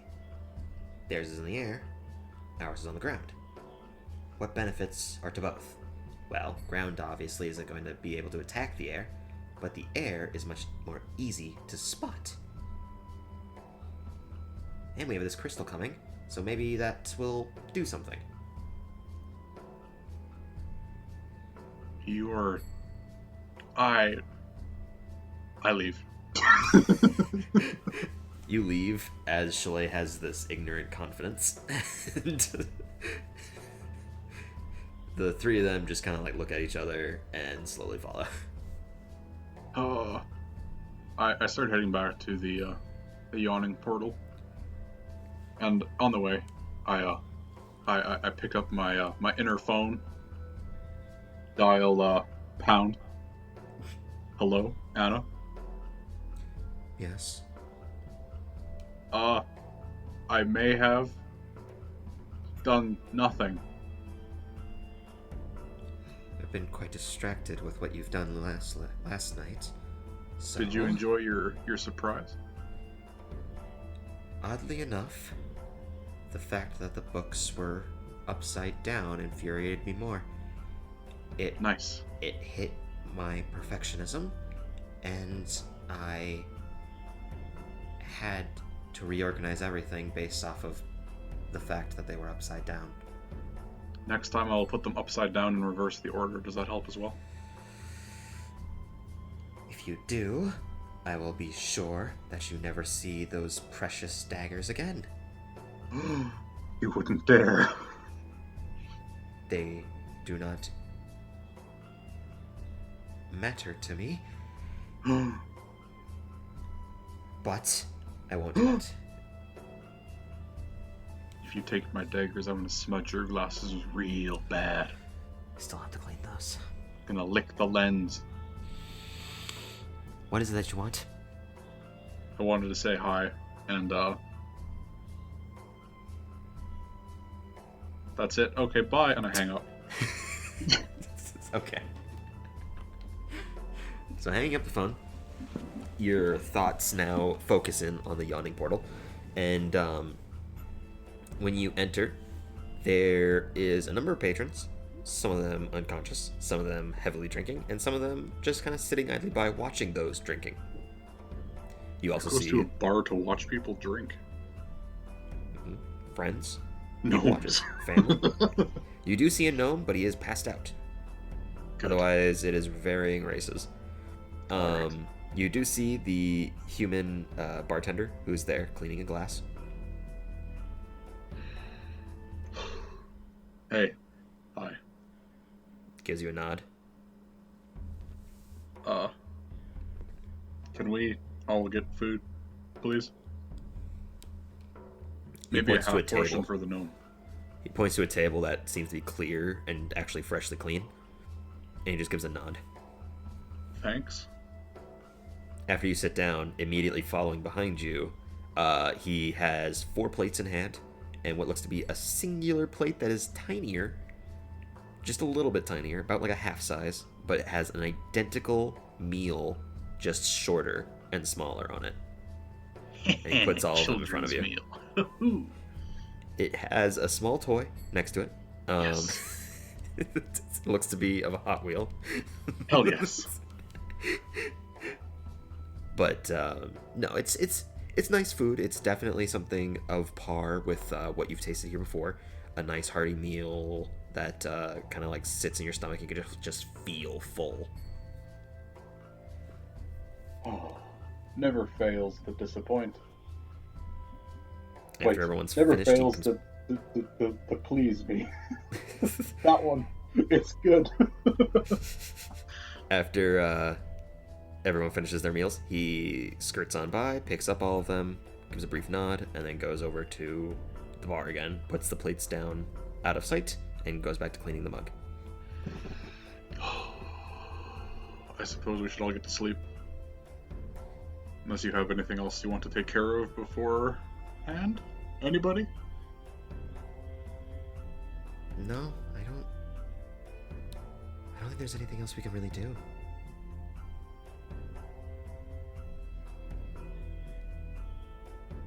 Fair enough. Well, I'm going to go and sleep in the same room as Corwin. We can discuss notes, and maybe he can even teach me a few things. Corwin pitches in, teaching? I haven't had a disciple before. Greywing, make a list. A list. Those below me, and then put Eris. Eris's face kind of like twitches slightly. I'm going to go and prepare for bed. Good night, the three of you. And hopefully you will see the two of us tomorrow. And she just kind of storms off upstairs. Corwin, after finishing his plate, well, actually, after Greywing finishes the note, he looks at it, reads it. Good. I'm going to save this one. And he trots on up the stairs. Ugh. Alright, you two. I'm not very good at this kind of thing. But, here we go. Besides Anna, you two are probably my best friends. And, if something happens, I just want to let you know that I appreciate what we've done together, the time we spent together. I'll never forget the three of us piloting that boat through the Shadowfell. That was great. That was great fun.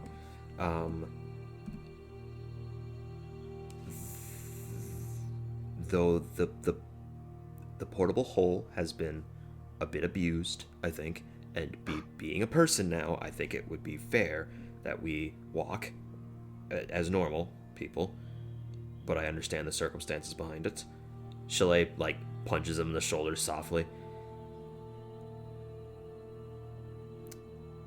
Jester, since this has all been coming out, you are by far the closest friend that I have ever had.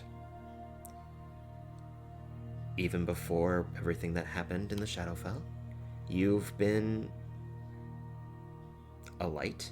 You've been someone willing to aid, for the most part, in your own way. And when you came back, I was overjoyed because I knew that my love for you was genuine.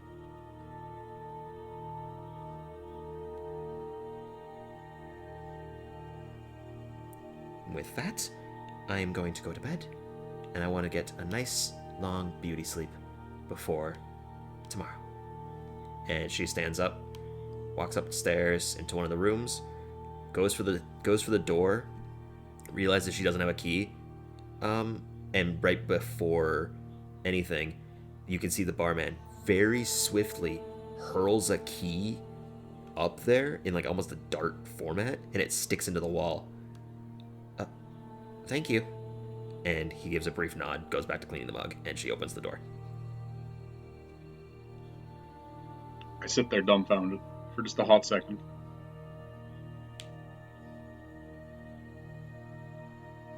Hey, Barst. You want to confess your love for me too? Well, I will confess that being alive again is nice. Oh. And I wouldn't have been like that without you, so... I feel hurt. Slightly hurt. You are a very fine man, Jester. Wow. Person. These are the nicest words that have ever been told to me. Maybe other than what Chalet just told me. Anna is never nice to me. I should point that out. Well, you two do see each other every moment of every possible interaction. It's like having a roommate forever. Yes, but you can't hide the skeletons in the closet because you share a closet. Sounds like it would cause tension. Just But a tiny bit. the fact that you two still work together clearly shows that at least you can tolerate it. At least from our perspective. I don't say it aloud, but internally I'm like, well, yeah, because we can't fucking leave each other. Thank you. I appreciate it. I appreciate you, and I hope that we kick their asses and everything works out well. He looks down, kind of solemnly. Yes, I do as well. Without even a breath, he opens his mouth for a second, and a single mug comes down that seems to be filled with a dark mead inside of it. Bars looks at it. How did you... And immediately the bartender there just gives a nod and then goes back and picks up a different mug and is cleaning that. Oh my. Well, shit. I have one last thing I would like to do before I go to bed. Okay. I walk over to the bar, lean on it, Okay. look at the bartender. His eyes are closed, but he's looking at you. Do you speak?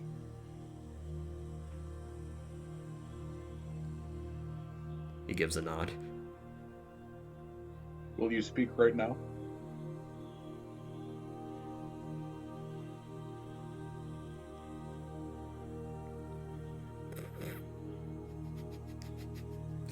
I'm trying to figure out what kind of accent I would have used if I decided to actually talk. And I was half debating.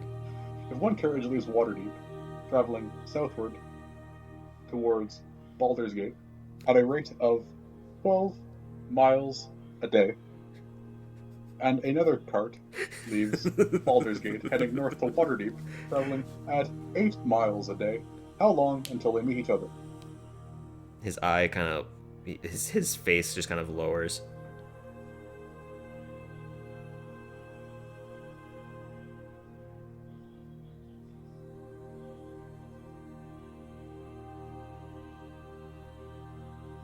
It's a question because both are murdered by bandits. His face just kind of like raises his eyebrows. That wasn't a very fair question, sir. I faint.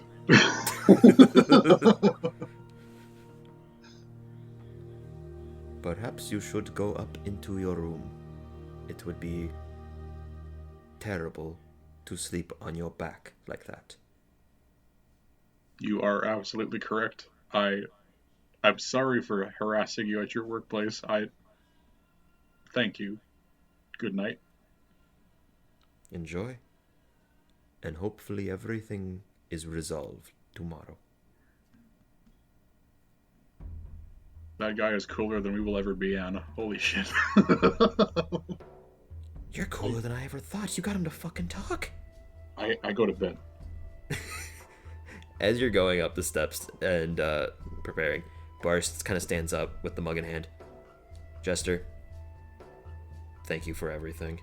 And know that no matter what happens tomorrow, I'm going to fight. And I'm going to protect all of us. Hey, we'll win tomorrow. Don't worry about it. And I shoot him some finger guns. Little pew pew. He does a terrible rendition of pretending to die. Just, and he sits back down and starts drinking, kind of embarrassed. We will have to work on that. Baby steps. Baby steps. I'll make an actor out of you yet. He stares into the mead, questioning what he has done. I stare into my own soul, questioning what he has done. And you go to bed. You lay down onto a comfortable bed, stretched and sprawled out. The cloth envelops around you. The air around you is soft, cold, silent. It's very refreshing, and it lulls you to sleep almost instantly. And in this sleep, your mind begins to waver. An image emerges, one that you've seen before. It involves a campfire. It involves Anna. It involves Jester there poking at the flames, and Anna sitting on top of a crate.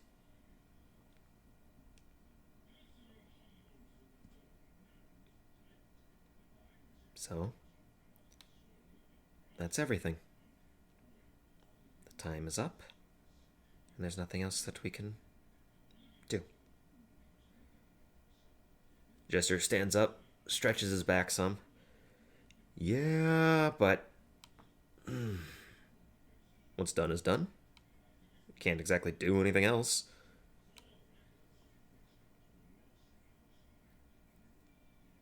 Who knows? Some good can come from it. Some bad definitely will, but some good. Anna stands up from the crate, lifts open the crate, and you can see there's like a backpack under it, or inside of it. She takes it out, grabs a number of coin, bread, cloth that doesn't make general sense in the random assortment of items that she picks up, and she throws it into the fire. When it hits the fire, an amassed cloud begins to form in the sky directly above everyone. She holds out the coin to Bishaba, or at least the religious figure, the one that has her mallet crushing down towards something, a gavel on both sides. Mm-hmm. And Jester takes out his, a wilting flower on both sides, and both of them seem to be red hot. It's burning at their fingertips, but they don't seem bothered by it. And in that moment, both of them throw the coins into the flame, and a figure's face emerges in the clouds above. It's a face you're unfamiliar for. And the face fades, but you can see crackling blue lightning emanating all around. It continuously shocks in several different directions. And your immediate stress began to rise in fear of what you've seen before with clouds and lightning. Though this seems different. The lightning is coursing in the clouds themselves, not once striking down. But it begins to spread outwards, and the lightning begins to course further and further. And then small droplets of rain begin to pelt the ground and put out the fire. Anna and Jester are standing there, completely wet, soaking, and both put up a hood and run towards the distance. And that's where your dream fades. You wake up, fully rested, relaxed, and perplexed by what you had just seen.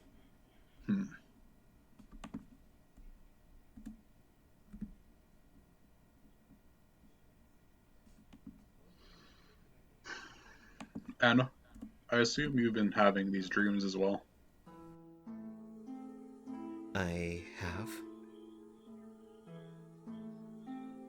Yeah, I didn't realize that you also were having them.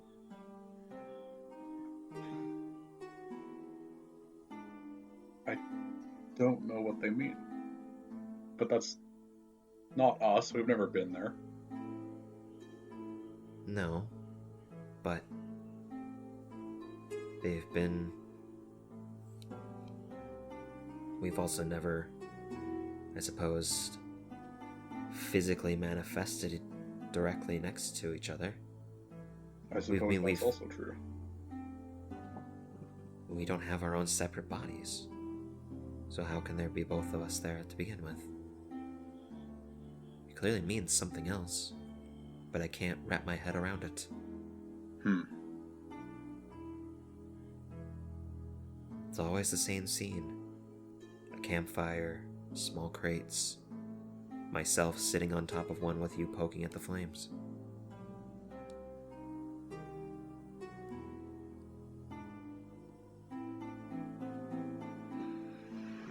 I don't know. This is something else to worry about, maybe. But realistically, it's neither here nor there. It's not going to change our goal today. No. So, what is your plan? I know that when you were preparing to leave before, you had a sudden revelation of using the teleportation circle to teleport to our old teleportation circle that we used to get to the Shadowfell. Yes, that is if you remember the runic symbol order. It's a bit old. I'd have to remember it. Or you'd have to remember it. I can definitely give it a shot. Let me fire up the old memory here. What kind of check would I be making for this? This is gonna be Arcana. Ugh. Yeah. It's gonna be intelligence-based. Natural 20. Surprisingly, you've always made jokes about symbolism. When something doesn't make sense to you, you're always just like, race car, rowboat, funky looking letters, chimpanzee throwing a banana. That's a good one. But you began to think more and more about the symbols themselves, and a sudden revelation comes to you. You make these jokes, but you've been able to retain them because of these jokes, and you think back to when you were just about to teleport, when Anna was, and you had made a sly comment about the teleportation circle looking like it was a doodle of a child's, and that comes back to you as what looked to be, as far as you could tell, a house, and there was several houses in a circle. But that's when it comes to you, they weren't houses. They were arrows with large bases and a star-shaped window on the front of them. And you recall the entire formation. Oh my god. I've got it. Just for Wow. the sake of things. You remember? I can't even recall when it happened. How do you know it? I'm hurt, Anna. Well, in fantastic work Thank in you. recalling it. It's just a shock to me. That's all. It's a shock to me as well. I have no idea. You know, spellcasting is, well, this kind of spellcasting is not my wheelhouse. I know. It is blowing me away. But good job. This gives Thank us an in inside of the building. Inside Great. of the entire fortress. So, I assume we just go in, us as a team, not everybody, because that would be Right. silly. Yeah, that if we bring in, it's not that big of a room either. It only has two entrances. One leads to a sewer, and the other one is a ladder that goes up into the unfortunate building that I had slain the elven man in. You did what in there, Anna? You remember, don't you? You've made fun of me for this for so long.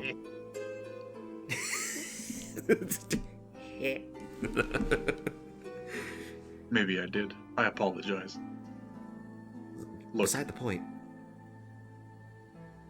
if we're going into war, we might very well die. Let's bury the hatchet completely, forever. I thought it was.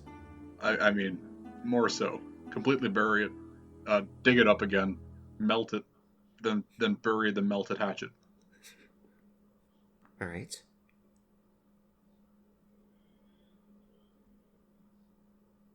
We are, as far as I'm concerned, a team. Within a team. Within a team. I count on my fingers. Yeah, that's all the teams. So yeah. Yeah, we'll, us and, the others will come in through the inn. I don't know what we're gonna do. We're relying heavy on Hell's support here, as we have no way to get the troops up.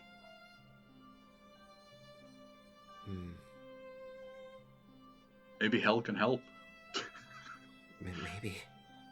We also don't know how big of a force the Valkyries are. I don't know what they're even bringing. Me either. We also have aid from Bashaba in some way. I don't know what, but I feel that our coin is almost like an embodiment of her action. Oh yeah, there was something definitely wrong about the coin. I thought you threw it in a fire and it was still hot, but then it never cooled down, so... No, it just warmed up in my palm. But... Jester? Yes. We are a team within a team within a team. Yes. But you are my family. As you are mine. Whatever life we may have had before, I don't want to remember it. I was a soul in Hades, and that's why we are conjoined. We both were entities in that plane of afterlife, and my past doesn't matter to me. No. We may never have a separate body, but I would be fine with this. I don't. I think I wouldn't be wrong in saying that I do believe I would miss having you around. I would as well.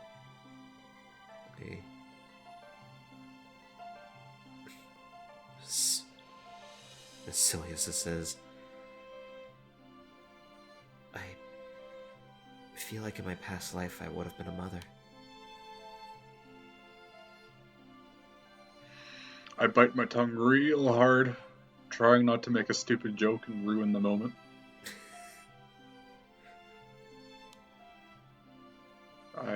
Kids were never for me.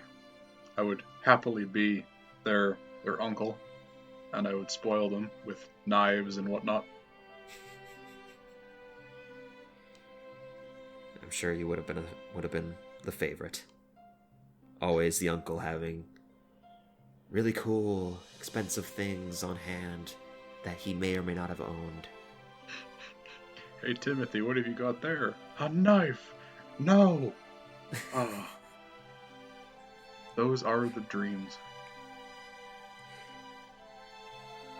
Well, but yes, I do believe you would have made a great mother.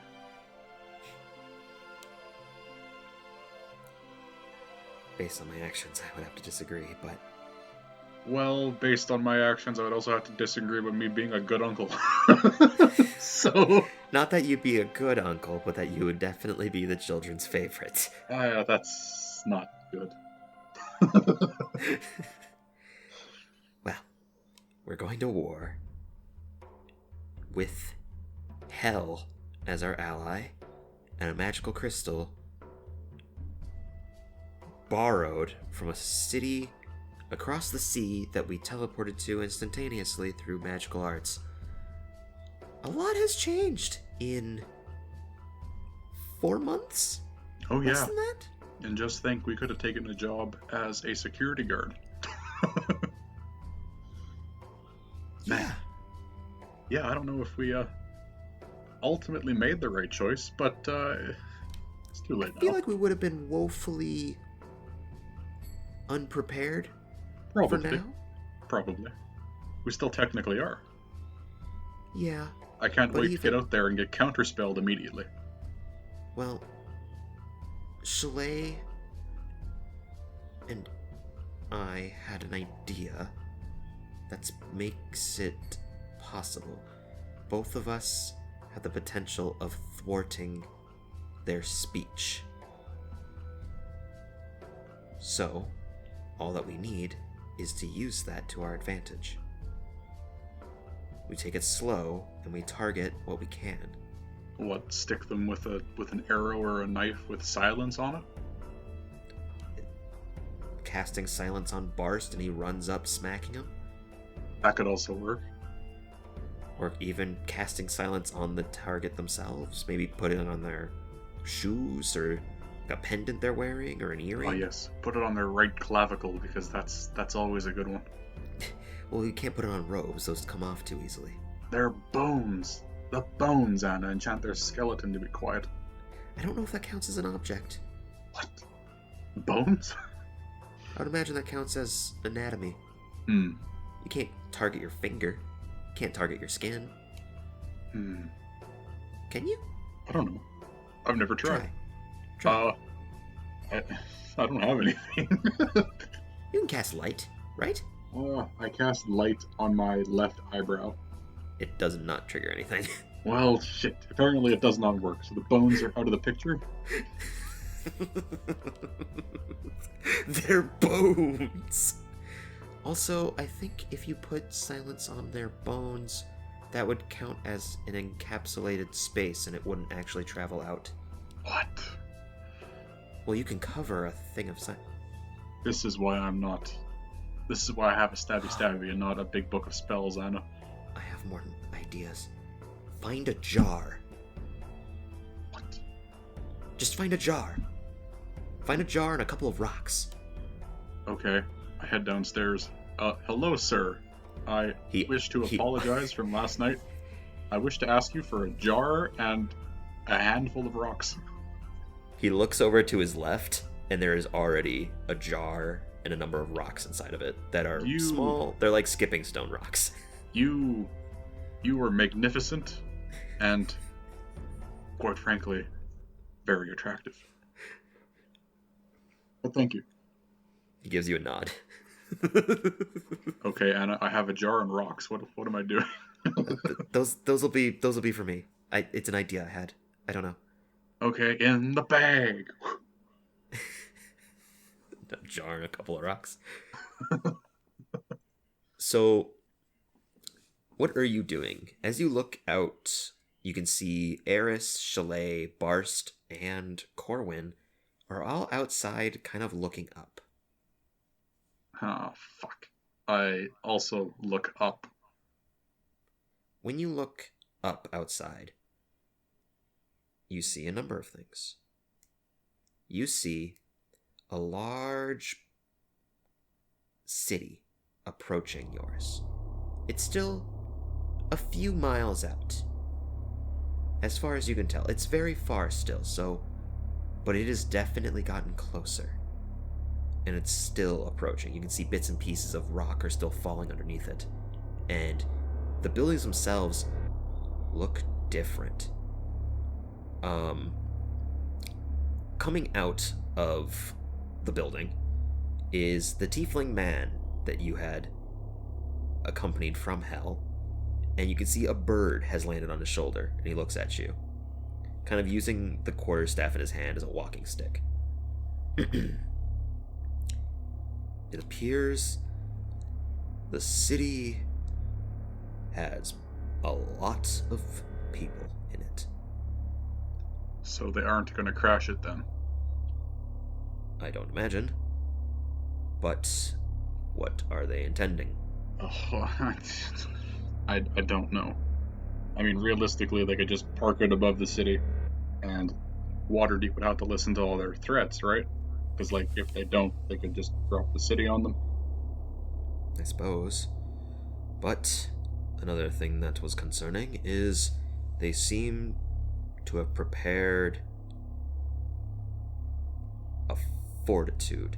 They've prepared the Capitol Central building with many runic symbols and large amounts of entities. Great. What kind of However, entities are we talking about here?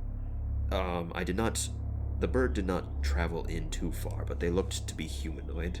We Alright. don't know who or what kinds of individuals they are, but we can assume the worst, and assume that they are all very powerful spellcasters. As you said, assuming the worst. And then at that moment you hear...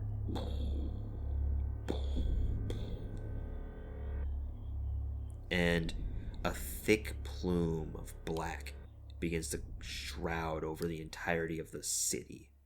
And then it spreads outwards, and outwards, and outwards, until the entire sky has dimmed to black. And you can see coarse lightning just coursing through it, just of the same blue energy as your dream.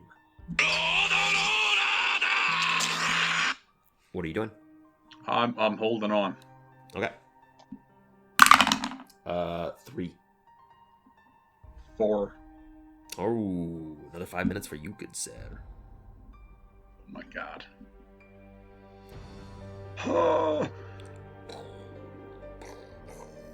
Hello. Yep, still here. So,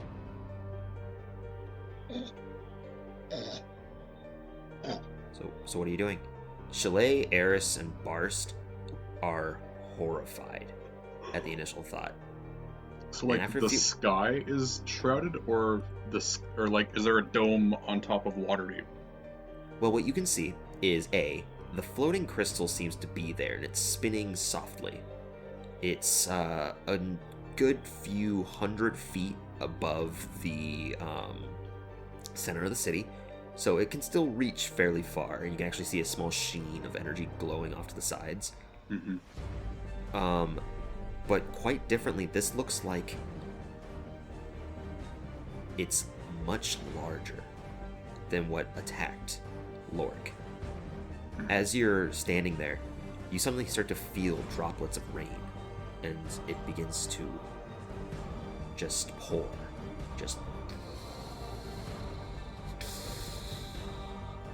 And you see a figure's face almost forming from the clouds. You can make you can either make a history or religion check.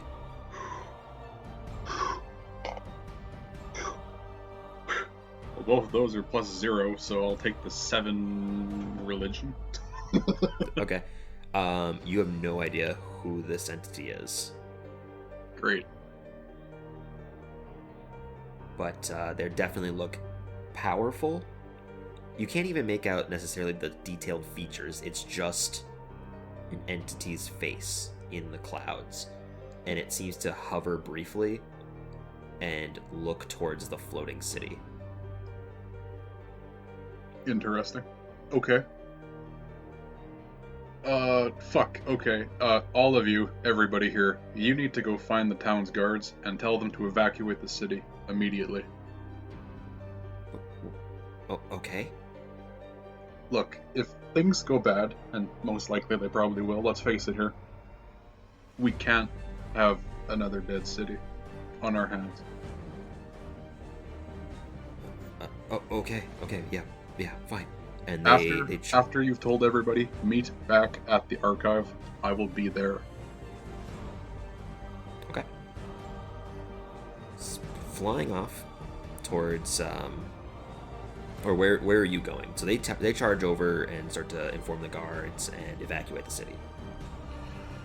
You tiefling dude, Stone Man, you're coming with me. We are heading to the archive. We need to call upon our help. I see. I wasn't expecting them to get here so much sooner, but I guess they've done something to expedite the process. If this cloud is what you told me before, then it's going to be very dangerous. So, I think that it's time to call upon them. As much as I do not wish to partake with them, being trapped there because of an individual in it, seems to be we are going to need as much aid as possible. Thank And you. he will follow you. Okay, good. Yeah, we head there. Head to the archive. Okay. Okay, Mr. Stoneman, do you know how this works? Do we just, like, pick up a landline and call hell? I don't know. Generally, when it comes to pacts, you can enact them by either speaking directly to the entity that you wish, by calling out their name and thinking of their individuality, or there's a written agreement between the two. On my own experience, You though seem this to was know an several awful hun- lot. it's I won't cry. Probably best. Okay. Fuck. Rub my hands together. Get a nice static charge going. Stick them to my temples. Close my eyes. And, I call out to Isif, wherever she might be. Alright. As you call out to Izith, you're outside of the archive, right? Yep. Okay. Standing outside, you can see a few things occurring. And I'm going to describe this because the alarm's going to go off here in a second. There is a bolt of lightning that shoots out from the clouds directly above you, nearly directly where the face is located at. And emerging from almost seemingly nowhere, this red ring forms about 100 feet in the air above the archive. The bolt of lightning is separate from this, it seems, or at least they were timed almost flawlessly. The bolt of lightning shoots forwards and collides with a portion of the floating city of Neverwinter. And you can see bits and pieces are bursting into flames, rocks are crushing into the ground. You can see as it's floating, you can definitely notice that the lightning slammed into it with such a force that it created a divot into the earth itself where it struck. And as Izith emerges from this red ring, dozens upon dozens of identical red rings open, and you can see other individuals that look to be the same kind of creature as Izith. Other Erinyes wearing solid red armor that have slightly tethered wings to them in addition to their own wings, and those wings have thick black plating to them, and they flap with almost incredible speed. In each hand they have these massive lances that burst into flames at the tips, and their feet are hovering in place from the sheer speed of their wings. Izith looks down to you.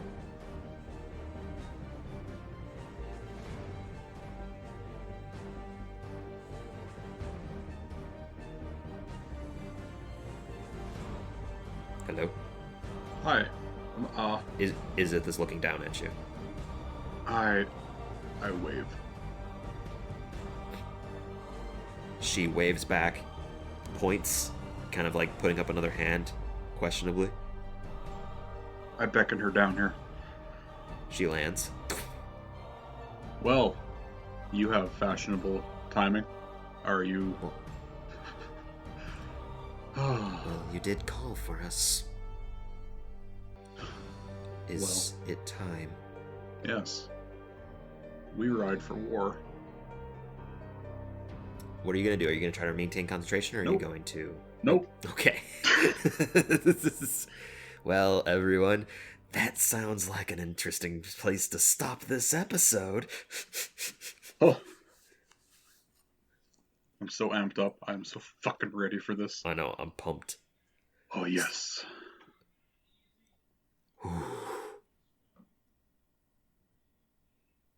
All right.